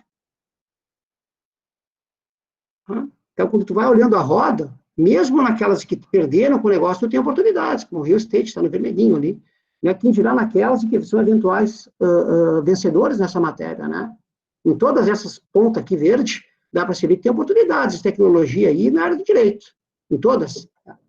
Questão de saber analisar o cenário, tá?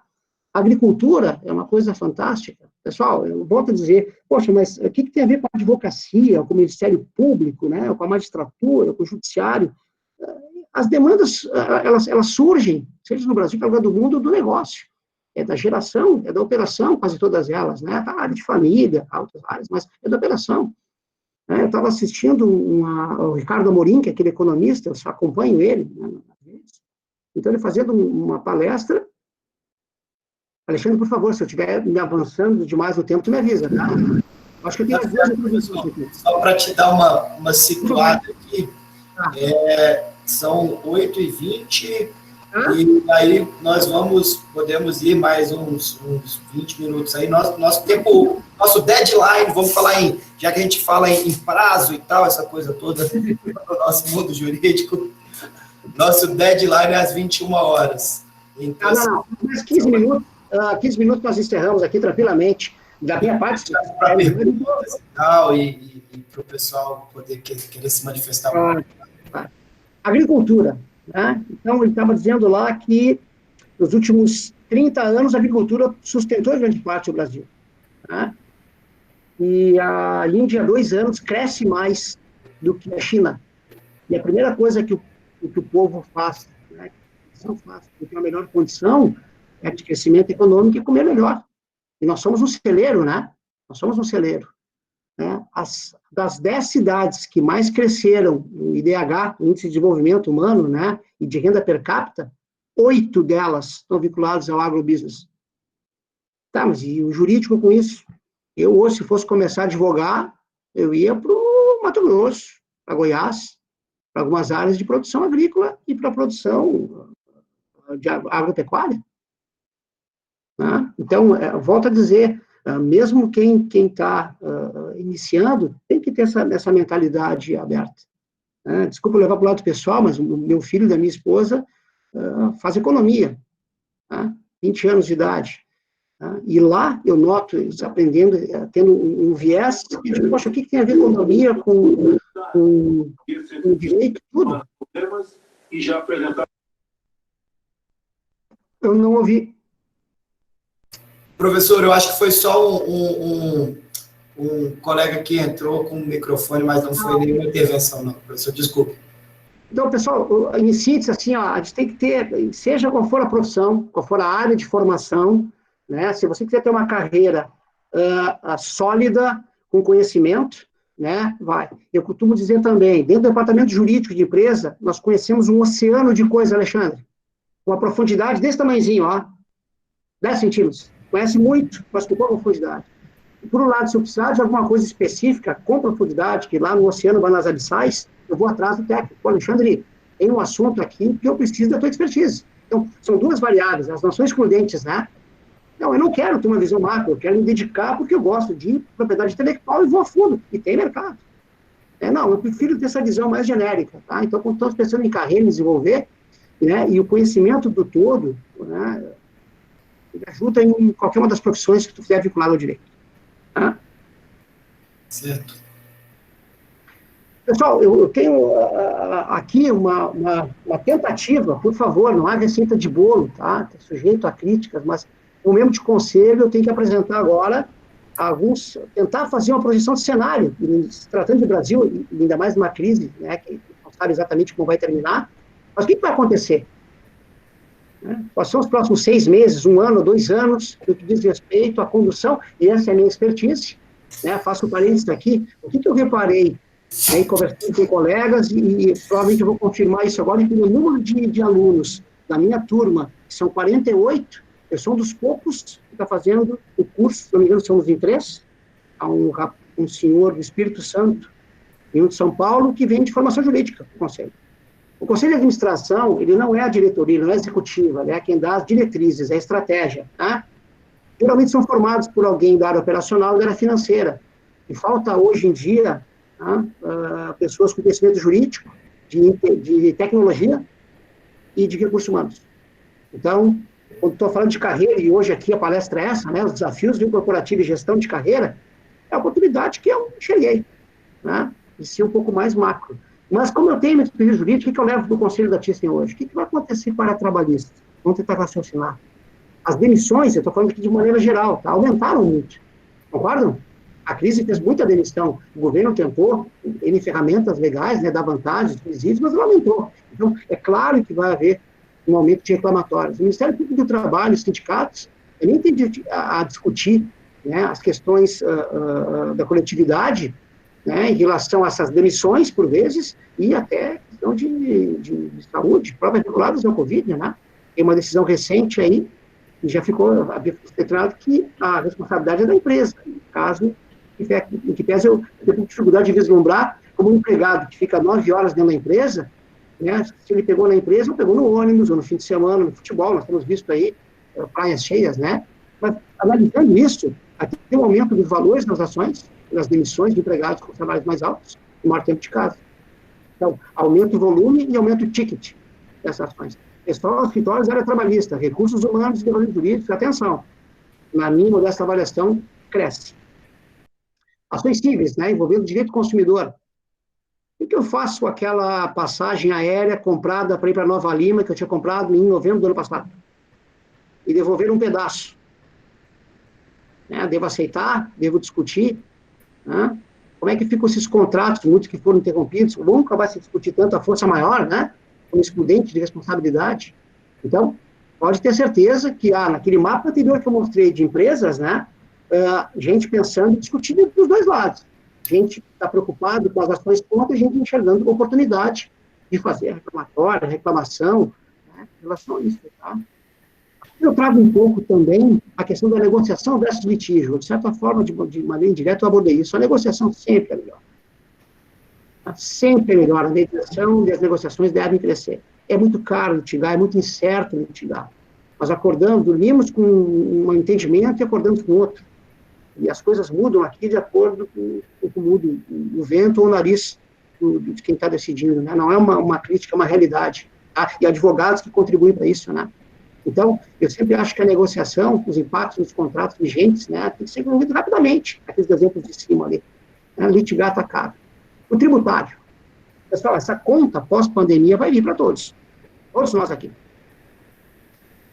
E ontem eu participei de uma reunião de planejamento estratégico de determinado setor da companhia, que vai lançar produtos novos, estamos lá fazendo como otimizar o negócio, tenho certeza absoluta, e não é inválido, a tarefa deles, porque eles são contratados, né, prestaram um concurso, e há o pessoal da Fazenda Municipal, auditores, né, da estadual e da federal, olhando a minha operação e a operação em geral para ver como eu posso cobrar mais. Concorda, Alexandre? Ou estou sendo muito negativo? Não, eu concordo, sim, claro. Então, o aumento de fiscalizações, as atuações das esferas da administração, né, tem novas interpretações que vão acontecer aí, porque há necessidade de dinheiro. Nós já não tínhamos, vimos de uma sequência de crises, né, e aqui veio a pandemia, trouxe um maior impacto, tem um custo, esse dinheiro que está sendo, pena que não pode ser o dobro ou o triplo, né, para a população que necessita esse auxílio do governo, mas tem uma conta, ela vai vir. E, para mim, ela vem na esfera tributária. Então, os tributaristas aí, quem tá pode ter certeza que vai ser demandado. Eu também penso que sim, professor, porque essa análise aí que você fez agora, de fato, ela é muito preciosa como um cenário pós-pandemia mesmo, porque a arrecadação do governo diminuiu. Isso é fato. Claro, com certeza. A gente vê. Então, isso pode repercutir necessariamente nessas ações que eu achei interessante o uso da palavra. Novas e desesperadoras interpretações. Vai acontecer. Fantástico o adjetivo ali. De fato é. E uma coisa que me chamou a atenção, professor, que eu acho que foi também bastante interessante, foi a questão da negociação versus o litígio. A busca da mediação. Eu tenho, na teoria geral do processo, eu leciono processo civil. E na teoria geral do processo, seja no processo de conhecimento, assim, independentemente do componente curricular, mas no ano passado eu estava com teoria geral do processo civil e a gente falou bastante na sala de aula, ainda há alguns alunos meus aqui, e talvez alguns alunos que serão alunos meus, que estão no segundo semestre agora, mas a gente falava muito dos meios alternativos de solução de conflitos. Exato. Efetivamente, eu acho que esse cenário pós-pandemia, ele pode tentar, talvez, incutir na cabeça das pessoas uma vontade de resolver os conflitos de maneira alternativa que não seja só o litígio judicial. Exato. Uma informação muito importante que eu guardei sua, no começo da sua apresentação, foi que, como você vê o judiciário de vários outros países aqui da América Latina, você disse que o nosso judiciário é o mais litigante. E isso me chama muita atenção. É o mais. O diretor jurídico da Alemanha perguntou uma vez, quando ele veio para cá, nos visitou e viu o número de reclamações trabalhistas, ele disse, sabe quantas nós temos lá na Alemanha? Eu digo, não, primeiro nós não temos um judiciário trabalhista, e segundo nós temos 6 ou 7 questões, e é o mesmo volume de empregados, aliás, ao contrário, é bem maior do que aqui na nossa área. Então, há algumas distorções, né, que, sabe, eu vou abrir aqui, eu acho que apesar da minha formação ser de advogado corporativo, vinculado ao empresarial, sou diretor de uma Câmara Alemã, estou em inúmeras empresas, assim. O judiciário trabalhista é necessário, nem todas as empresas agem de maneira correta, em que pese nem todos os empregados também o façam. Sindicatos são fundamentais, talvez tenham perdido um pouco ao longo do tempo a sua finalidade conceptiva específica, né? Virou um pouco. O Ministério Público do Trabalho também é fundamental nesse papel, alguém tem que fazer a guarda disso, né? Então não tem uma visão radical. A questão, como sempre, é quando nós perdemos um pouco, né, Alexandre, o equilíbrio das coisas, tá? Em que aquela discussão ela acaba só alimentando por ela mesma, ela já não tem mais uma finalidade, porque aquilo que todos nós trabalhamos e queremos, que é o resultado, o dinheiro, ela é mais caro. Então, eu sou um defensor da negociação anti-litígio. Exato, professor, eu também busco muitas vezes essa solução, mesmo na condição de advogado mesmo, e a gente procura orientar os nossos clientes. É claro que quando ele fala, vão brigar, não tem, eu tô sendo Sim, não, por vezes é inevitável. Falando. Perfeito. Mas perfeito. A gente orienta que um processo hoje, por exemplo, na Justiça Federal, a sua Justiça Federal, o TRF da quarta, que é um TRF mais rápido ainda. O nosso TRF da região aqui, uma causa contra a União, contra a Fazenda Pública aqui no DF ou nos estados que compõem o TRF1, ela tem previsão de julgamento com, no mínimo, 15 anos. Assim, isso é claro, não tem o que dizer, entendeu? Assim, às vezes é melhor tentar uma solução mais acordada, né? A gente está há muita coisa a repensar, Alexandre. Eu fui presidente da primeira Comissão Especial da Advocacia Corporativa, tá? Achávamos que na OAB não havia a Comissão do Jovem Advogado, a Comissão da Advogada Mulher, né? A Comissão do Advogado Público, a Comissão do... Enfim, sabe, com 30, 40 comissões. E aí nós propusemos, e eu fui eleito o primeiro presidente, fizemos um trabalho interessante de análise da advocacia, inclusive quem advoga em departamento jurídico, internamente, quem advoga em escritórios, tá? Nessa área. Eu me deparei ali nesse estudo com números muito interessantes, assim, mas preocupantes. Eu vou tentar dar de cabeça e peço perdão antecipado se eu falhar no número, tá? Mas procurem que há esse estudo do nosso Conselho Federal. Em 1995, eram 190 e poucas faculdades de direito. Certo? 10 anos depois, em 2005, já eram 490 e poucas faculdades. Tá? E agora, passados mais, nós temos aí mais 1.000 faculdades. Então, é ruim obrigatoriamente? Não. Não. A disseminação do conhecimento, a possibilidade de estudar é fantástica. Mas há um controle de qualidade efetivo na entrega, né? Então, um volume enorme de advogados, temos mais de 1 milhão, né? E temos ainda, pelo que eu sei, se imagina, pelo menos foi discutido lá o número, com base nos dados de quem não passou no exame de ordem, quase outro 1,5 milhão. Justamente. Então, é preocupante, né? Quando se faz e alguém investe como jovem, vai para a faculdade, né? Faz, estuda, dedica o seu tempo, abre mão, né, de N coisas, né? Faz um sacrifício, por vezes, para poder estudar, financeiramente falando, e não ter uma perspectiva de algo que possa efetivamente trazer uma garantia, né, de fazer aquilo que se gosta e do jeito que se faz. Então, concluindo aqui, vai crescer a restrição de atos com a presença física, é normal, não tem como, tá? Ser diferente, né? Então, estão sendo criados, e aí vem uma maneira muito rápida, por necessidade, né, de atuação virtual. Tá? As citações pelo WhatsApp, hoje em dia já, uma série de outras, e aí então as plataformas, Zoom, né, Google Meet, etc., Teams e tudo mais. Em alguns casos, está sendo feito, está avançando, isso é uma percepção minha, conversei com o presidente da Ordem aqui no Rio Grande do Sul, né, de maneira muito atabalhoada, por uma necessidade dos próprios advogados que querem ver o seu processo andar, e precisam andar, vivem disso, né, Alexandre? Mas tem uma discussão coordenada entre todas as áreas, Judiciário, Ministério Público, né, advogados, a OAB, no caso, que deveria se preocupar em representar, mas uma discussão, isso vai ter um impacto, né?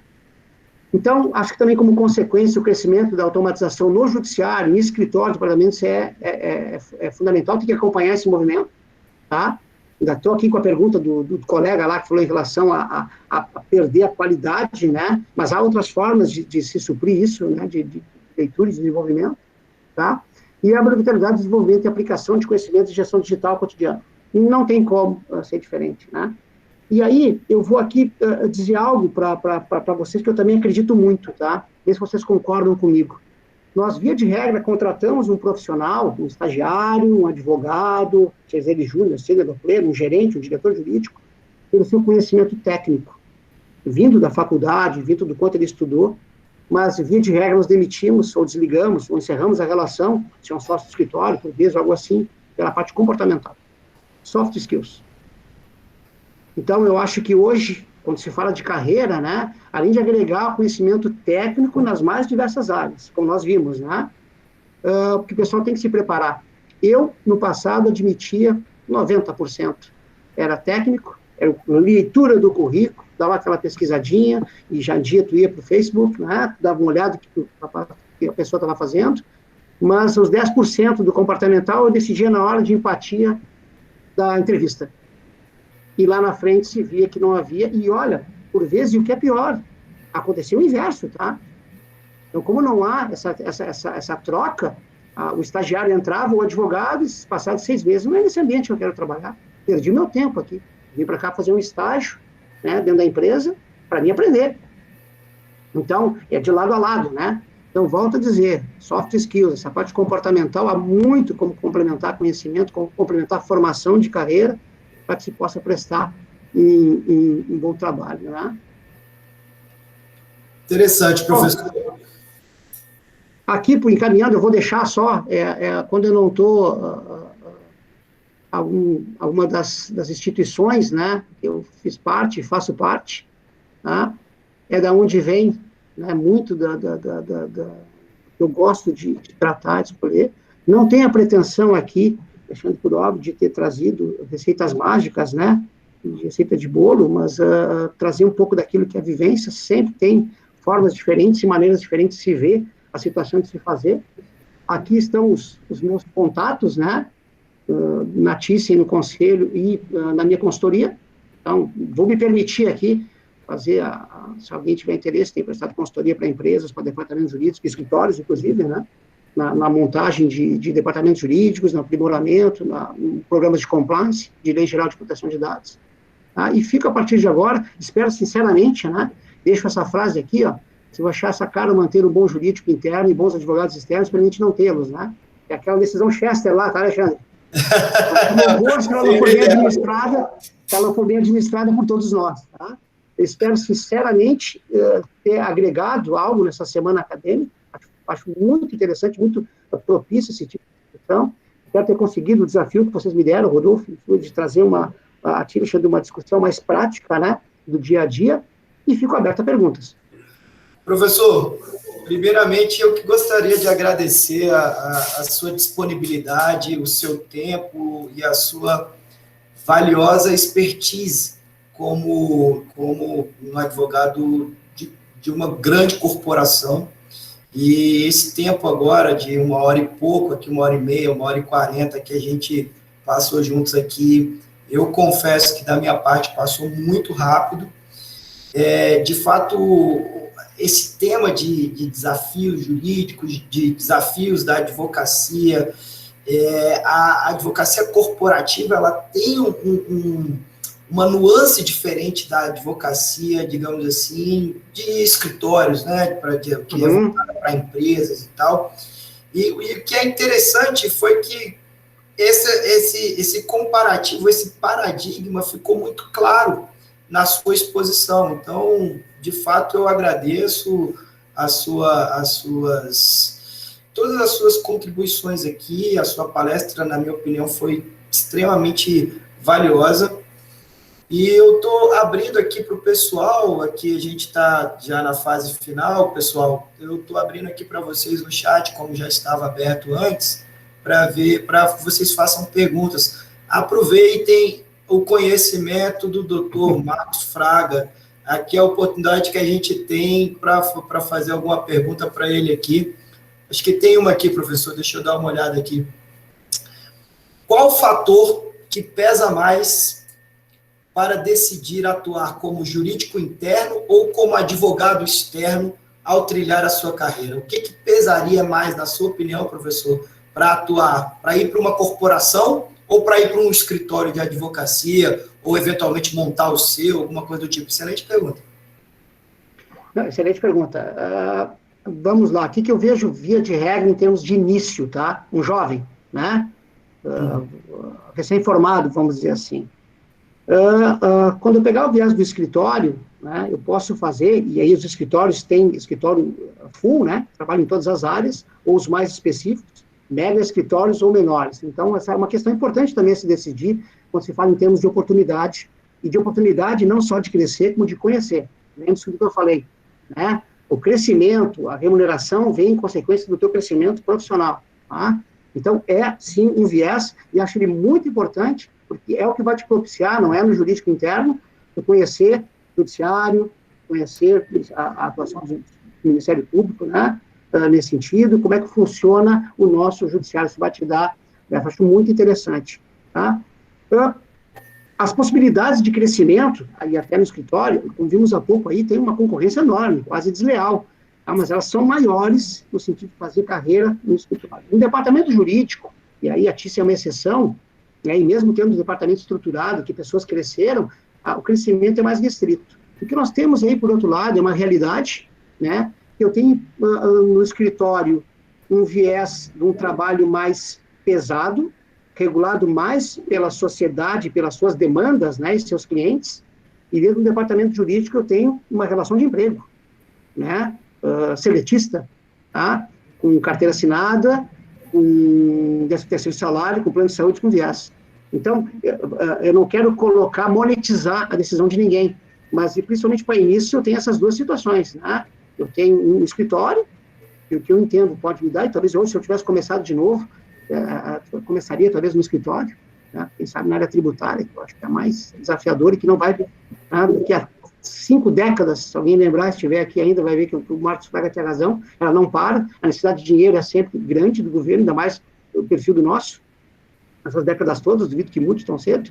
Então, é uma possibilidade de crescer, né, para qualquer dessas áreas, trabalhista, civil, criminal, etc., de estudo, até é mais fácil tu acompanhar uma parte acadêmica com ela. Por outro lado da empresa, também é muito desafiador, e seja não só numa empresa, em qualquer empresa, né? Porque tu consegue ter uma expertise maior de várias áreas. Tá? Como eu tentei demonstrar a vocês aqui, do financeiro, do contábil, da controladoria, tu pode pegar empresas de diferentes segmentos. Há colegas aqui da Thyssen, do jurídico, que foram para o exterior, trabalham na Thyssen, nos desdobramentos jurídicos na Europa, então também tem essa possibilidade, né? O que fica para mim, assim, um fator decisivo, até possibilitar nesse início de carreira circular. Eu tive uma estagiária, foi incrível, mas ela chegou dizendo que em dado momento ia sair. Eu disse, como assim? Eu já estagiei no Ministério Público, né? Estagiei no escritório, e agora estou estagiando no departamento jurídico, me falta a magistratura, né, o judiciário, que eu quero, depois eu vou decidir. Interessante, né? Então, eu acho que nessa hora que a gente está buscando o que fazer, né, tem que ter a cabeça aberta, né, para poder aproveitar as oportunidades, e quanto mais conhecimento puder agregar, melhor. Professor, o senhor quer parar a apresentação aí, que a gente pode conversar? Eu acho que agora, vendo você, deixa eu ver aqui. Já parar ali do lado direito, do lado direito tem assim, Marcos Fraga está apresentando, colocar ali, parar a apresentação. Eu enxergo mal, desculpa. Acho que no cantinho direito você vai ter ali, parar a apresentação. Mas lá na tela do Google Meet. Eu não estou conseguindo, meu mouse não está funcionando aqui. Peço desculpas a vocês, eu tenho um sério problema de visão, enxergo de um olho só e mal ainda. Eu tô com a superior. Pessoal, vou pedir desculpas, eu não sei, eu estou com algum problema com o meu mouse aqui. Olha para mim, para a gente ver. Eu vou substituir a sua apresentação, professor, e aí por gentileza. Aí eu coisa a minha aqui, eu acho que... deixa eu... Aí eu parei com a sua e vou interromper a minha. Eu acho que agora vai voltar todo mundo aqui, não sei se a sua... Tem que ir lá na aba do Google Meet. Lá no Chrome. Estou para te dizer, acho que eu estou com problema no meu computador, no meu laptop. Tá. Aqui, ó. Peraí, achei aqui agora. Está funcionando aqui? Vamos ver aqui.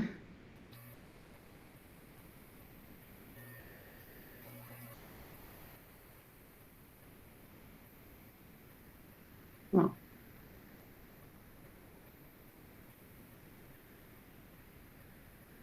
Só enquanto você procura aí, professor, eu vou só complementar um pouquinho, que eu achei interessante, muita coisa.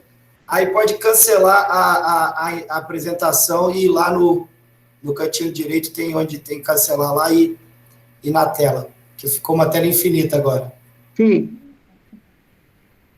Que nem da outra vez, ficou uma tela infinita. Aí, Okay. Pronto. Agora sim, professor. Desculpa, pessoal. Estamos todos aqui nos vendo aqui. Eu coloquei na forma de mosaico para ver quem está aqui. Então, pessoal, só aproveitando o que o professor Marcos falou, essa pergunta, que essa pergunta, quem fez a pergunta, inclusive, foi o aluno Gabriel Spezia, que é meu irmão, inclusive, que é aluno da faculdade. E eu tenho a honra de ser professor da faculdade. Ainda não tive a honra de dar aula para ele, especificamente, mas eu penso que vocês, como alunos, a maioria daqui eu acho que devem ser alunos, devem procurar fazer estágios, na minha opinião. Como essa estagiária do professor Marcos, ela já tinha feito no Ministério Público, aí procurou fazer num departamento jurídico, num escritório, queria para a magistratura. Então, eu acho que é interessante, sim, a gente fazer estágios para fins de desenvolvimento pessoal, é claro, mas para ajudar na decisão também, para saber, eventualmente, que carreira seguir, ou alguma coisa do tipo. É claro que a gente tem vários empecilhos cotidianos, muitos já trabalham e tal, mas quem puder e ter algum tipo de contato via estágio com a operacionalização do direito, assim, eu acho que é importante. Porque, como o professor falou, sem querer monetizar a questão, né, a decisão, é importante ter essa visão, digamos assim, multifuncional do direito, de várias carreiras que podem ser assumidas, entendeu? Professor, tem uma outra pergunta aqui, vamos lá, a gente está quase vencendo o nosso tempo, mas temos aqui a LGPD, que é a Lei Geral, né, de Dados, o marco, ela vai exigir mais dos escritórios de advocacia que possuem banco de dados sobre clientes? Há possibilidade de danos morais se os dados forem utilizados sem autorização do cliente? Sim, tem que ter uma atenção maior, né? O escritório, para fazer a sua devida. Nós estamos falando de dados pessoais, tá? Então, o escritório que receber, de alguma forma, esses dados, ele tem que ter, dentro do seu contrato, a previsão com o cliente que ele use para aquela finalidade conceptiva pela qual foi fornecido, tá? Então, acho que sim. Pode haver, né? Há escritórios que têm diferentes graus de proteção, proteção, né? Vão ter que olhar sobre duas vertentes, tá? A adequação dos seus contratos, a condição de prestadores de serviço, e que vão lidar com dados pessoais, e aonde vão estar armazenados, que vão ser tratados esses dados pessoais. A empresa, da mesma forma, né? Vamos lá. Na Thyssen, eu faço um dos meus projetos na consultoria com a Thyssen, e no conselho também, está a questão da Lei Geral de Proteção de Dados, tá? A implementação. Então, há uma área técnica que está trabalhando, essa parte de busca e armazenamento, mas tu começa a pensar, onde é que eu tenho dados pessoais? Aliás, digo para vocês, há países muito à frente, com legislações tão boas, a Argentina e a Colômbia tem uma legislação muito boa, lá já vigorando há horas, né, há tempo. Então, onde é que eu tenho dados? Bom, eu tenho dados dos funcionários, são dados pessoais que eu tenho ali. A lei me diz como uma daquelas excludentes que eu tenho que manter por obrigação legal, que sou do eventual reclamatória, de uma ação coletiva, então, dados médicos da mesma forma, eu tenho que manter. Então, só que eu penso, por outro lado, também no viés dos dados desse empregado que eu forneço para terceiros. Todo mês eu passo a relação de 4 mil empregados, com salário, CPF, nome completo para o banco fazer o pagamento. Em algum momento cadastrou lá. Então, eu sou responsável, corresponsável, se o banco houver um vazamento, eu passo para plano de saúde, para a gestora, Unimed, Bradesco, não importa. Eu também tenho responsabilidade. Então, dos dados dos meus empregados. Quando eu olho a minha operação, quem é síndico de prédio está cadastrado no nosso cadastro comercial, como de forma a autorizar o eventual reparo, o ingresso no prédio. Só que os síndicos de prédio mudam. O que eu faço com aquele dado ali? Né? Como é que eu trato esse processo? Tá? Então, eu estive conversando com o advogado da área imobiliária, impressionante, a gente não se dá conta da quantidade de dados pessoais que envolvem essas relações, né? Então, alguém chega numa imobiliária, quer botar um imóvel para local, para vender, vai preencher o cadastro. Tá previsto ali, que aquele dado eu posso botar na minha base, fornecer aquele imóvel, contato. Então, eu acho que muda muito. Como sempre, muitas empresas deixaram para a última hora para verificar isso. Essa insegurança jurídica também, de quando entraria em vigor. Houve dias que entrou em vigor, saiu de vigor, voltou, veio. Nós conseguimos criar algumas situações aqui. Alexandre, em outubro do ano passado, eu querendo me antecipar, né, eu fui para Lisboa e fiz um curso de 1 semana de governança corporativa e lei geral de proteção de dados. Qual foi a minha ideia? Eu investi, né, achei que cabia investir nesse conhecimento para tentar me antecipar e entender em um país cuja lei geral europeia já estava vigorando desde maio de 18, o que viria a acontecer aqui. Por um certo aspecto, eu empreguei bem o meu dinheiro. Tá?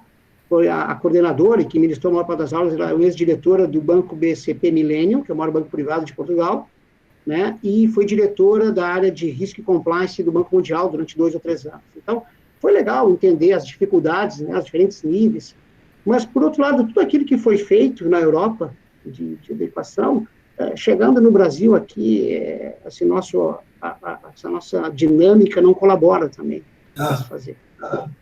Então, foi positivo por um lado, consegui me antecipar em algumas coisas que estão sendo muito úteis na Thyssen, no Conselho e para outras empresas que eu presto consultoria, mas é um novo patamar. Há quem diga, e lá em Portugal, provaram, acho que foi na França, que entrou em vigor e no dia seguinte tinha as ações judiciais. Alguns dizem que aqui seria a nova reclamatória trabalhista. Entendi. Fizeram com o meu dado. Quando eu entrei, pessoal, tá, no escritório de advocacia do doutor Alexandre, vou visitá-lo daqui a algum tempo, né? E sendo um prédio, como eu imagino, tem uma portaria para um terceiro. Quando eu dou a minha identidade, o meu nome, tiro uma foto minha, eu subo lá, o Alexandre autorizou, vamos ter uma conversa agradável, tomar um café e eu vou embora. O que é feito com aquele dado? Quem é o responsável? É o condomínio, a empresa terceira ou o Alexandre? Nesse meu exemplo, né? Então, um espaço enorme aí para se discutir, né, e se trabalhar em cima. Tá? Tem muita gente que está fazendo um bom trabalho, tem gente que está basicamente se adequando, e tem gente que está indo muito além. Está vendo já nessa gestão de dados oportunidades de negócio. Exato, professor. Obrigado pela sua resposta. Nós temos aqui uma última dos moicanos, aqui a última pergunta. Nosso tempo já está se encerrando, professor. A última pergunta diz assim: qual é a área mais promissora da advocacia, considerando a questão levantada sobre resolução pacífica de conflitos? Então, assim, qual que seria, para onde teríamos que mirar? Vamos lá. Quando eu falo de tributário, que para mim é que envolve maiores valores e tem maior perenidade de discussão, ela tem pouca negociação. Ela é uma área litigiosa, essa vai ser pouco. Né? Os estados precisam, colocam, arrecadam, interpretam, são remunerados para isso, e aí é o pouco tem. Eu acho que talvez eu veja na parte, bom, tem outras áreas, como a área de família, etc., em que a conciliação é sempre desejada, mas talvez na área, Alexandre, do direito comercial. Tá? 2 grandes empresas, ou 2 pequenas empresas, né, é difícil elas quererem entrar no negócio sem que as regras estejam claras, e caso ocorra, alguns já estejam claras as regras também de como eu vou resolver aquele litígio. Né? Então, o navio sai com portas de elevador vindo da Espanha para cá. Né? Tinha que entregar no Chile para um hotel. Lá no cabo, lá embaixo, quando fez a volta, né, no hemisfério sul, ao sul do hemisfério sul, houve uma tempestade, as portas estavam mal acondicionadas e caíram uma sobre a outra e chegaram ao destino completamente danificadas. Num caso usual, começa a discutir a responsabilidade desde lá, no embarque, na fabricação, de quem embalou essas portas, né, vem pelo navio, né, eu descobri numa discussão dessas que a área mais valorizada do navio é o meio, onde vão perecíveis e produtos mais sensíveis, porque é onde um navio balançando, né, tanto nesse sentido como nesse sentido, não balança, e é mais caro, o container ali, por óbvio, é mais caro do que na ponta, na popa, ou na proa, né, então se passaria por isso, a empresa de cabotagem entraria, isso é uma discussão interminável, né, o aspecto mais de direito internacional, só é possível nesse meu exemplo porque as regras estavam claras, havia o seguro, que também tem a qualidade, então, eu acho que a negociação, né, tentando responder a pergunta, ela ainda é o melhor caminho, mas ela já tem que ter regras prévias. Quem vai arbitragem, causa de arbitragem, que é uma coisa interessante, né? Quem, como, que condição em submeter a ela. Com certeza absoluta, ela é muito mais barata, né, surte maior efeito, do que isso. Rápido, para dar um exemplo. A nossa regra para fazer acordos, uma empresa nos deve, comprou um elevador, instalou no prédio, não tem mais como tirar, tem até decisões do STJ que eu não posso retirar o equipamento já instalado, eu estou tendo direito de outros, né, de ir e vir, são os condôminos, tá, mas a construtora me deve. Então, nós temos alguns parâmetros para receber, dispensa um pouco de juros, um pouco da correção monetária. Mas quando eu olho agora e vejo que a necessidade das companhias é caixa, é dinheiro, né, que parou de circular, não está na hora de eu baixar a régua e abrir uma negociação? Então, nesse sentido é que eu digo, né, que a negociação ela tem que ser privilegiada em detrimento do litígio, em que talvez eu não consiga cobrar, ou se cobrar, vou ter um custo adicional tão grande, né, que às vezes me anula aquela vantagem de eu querer insistir nos juros ou na correção monetária por esse índice em vez de outro. Eu vou um pouquinho aproveitando, professor, só um pouquinho além. Aqui eu vejo uma área promissora da advocacia, como foi perguntado, a formação de advogados que sejam árbitros, que possam trabalhar em câmaras arbitrais, justamente para solucionar conflitos, para julgar, no caso, né, mas com o conhecimento jurídico, para julgar questões, porque celeridade é o que a gente precisa hoje em dia em termos de processo que a gente não tem, que a gente muitas vezes não tem. Professor, exatamente.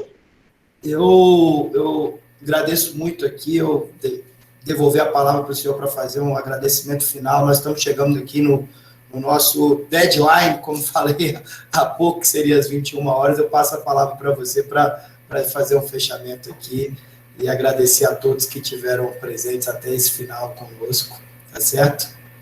Bom, pessoal, eu aqui quero agradecer a oportunidade, tá? Como eu disse, a pandemia trouxe coisas muito negativas, né? Estão aí centenas de milhares de vidas, tá? Mas propiciou um momento como esse, né? Então, quem reparou lá no início da minha apresentação, eu botei uma ponte Porto Alegre, Brasília, e em condições normais seria muito difícil de ocorrer, né? Então, agradecer a paciência de vocês, o interesse de vocês que estão participando, prestigiem, essas semanas acadêmicas são positivas, ainda mais no momento em que a gente está de uma forma diferente, né? Buscando uma forma nova de aprender. Queria agradecer ao convite do Rodolfo, a Mara, a ti, Alexandre, especialmente, e muito ao pessoal do back-office aí. Sem eles as coisas não acontecem, né? O pessoal que nos deu apoio, tá? Para que esse evento fosse possível. Então, mais uma vez, obrigado. Espero, de alguma forma, ter contribuído. Volto a dizer, não tenho a pretensão de saber nem mais nem menos. É a história profissional que eu tenho e que eu tive o maior privilégio aqui de dividir com vocês. Espero que tenham ficado com o meu contato. Qualquer dúvida adicional, por favor, mandem um e-mail, né, façam contato, estou lá no LinkedIn, né, também, fique à vontade. Muito obrigado. Tá certo, professor, nós que agradecemos mais uma vez a sua presença e o que foi dividido conosco hoje. Então, vamos fechar por aqui. Ainda havia uma outra pergunta aqui, mas eu acredito que devido ao tempo aqui, para não tudo bem.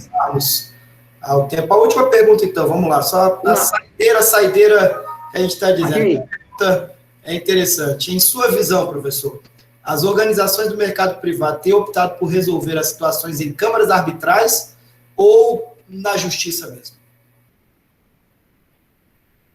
A preferência é pela Câmara Arbitral, mas o início da arbitragem no Brasil foi muito tumultuada. Houve empresas que se apresentaram, advogados, profissionais, que não tinham a expertise nem a celeridade, foi muito frustrante. Eu percebi no empresariado, na época, um pouco de receio ainda, tá? Mas hoje, com certeza, posso afirmar, a pergunta, colega, que o caminho desejado no mundo corporativo é da arbitragem, é da negociação, de forma a encerrar o litígio.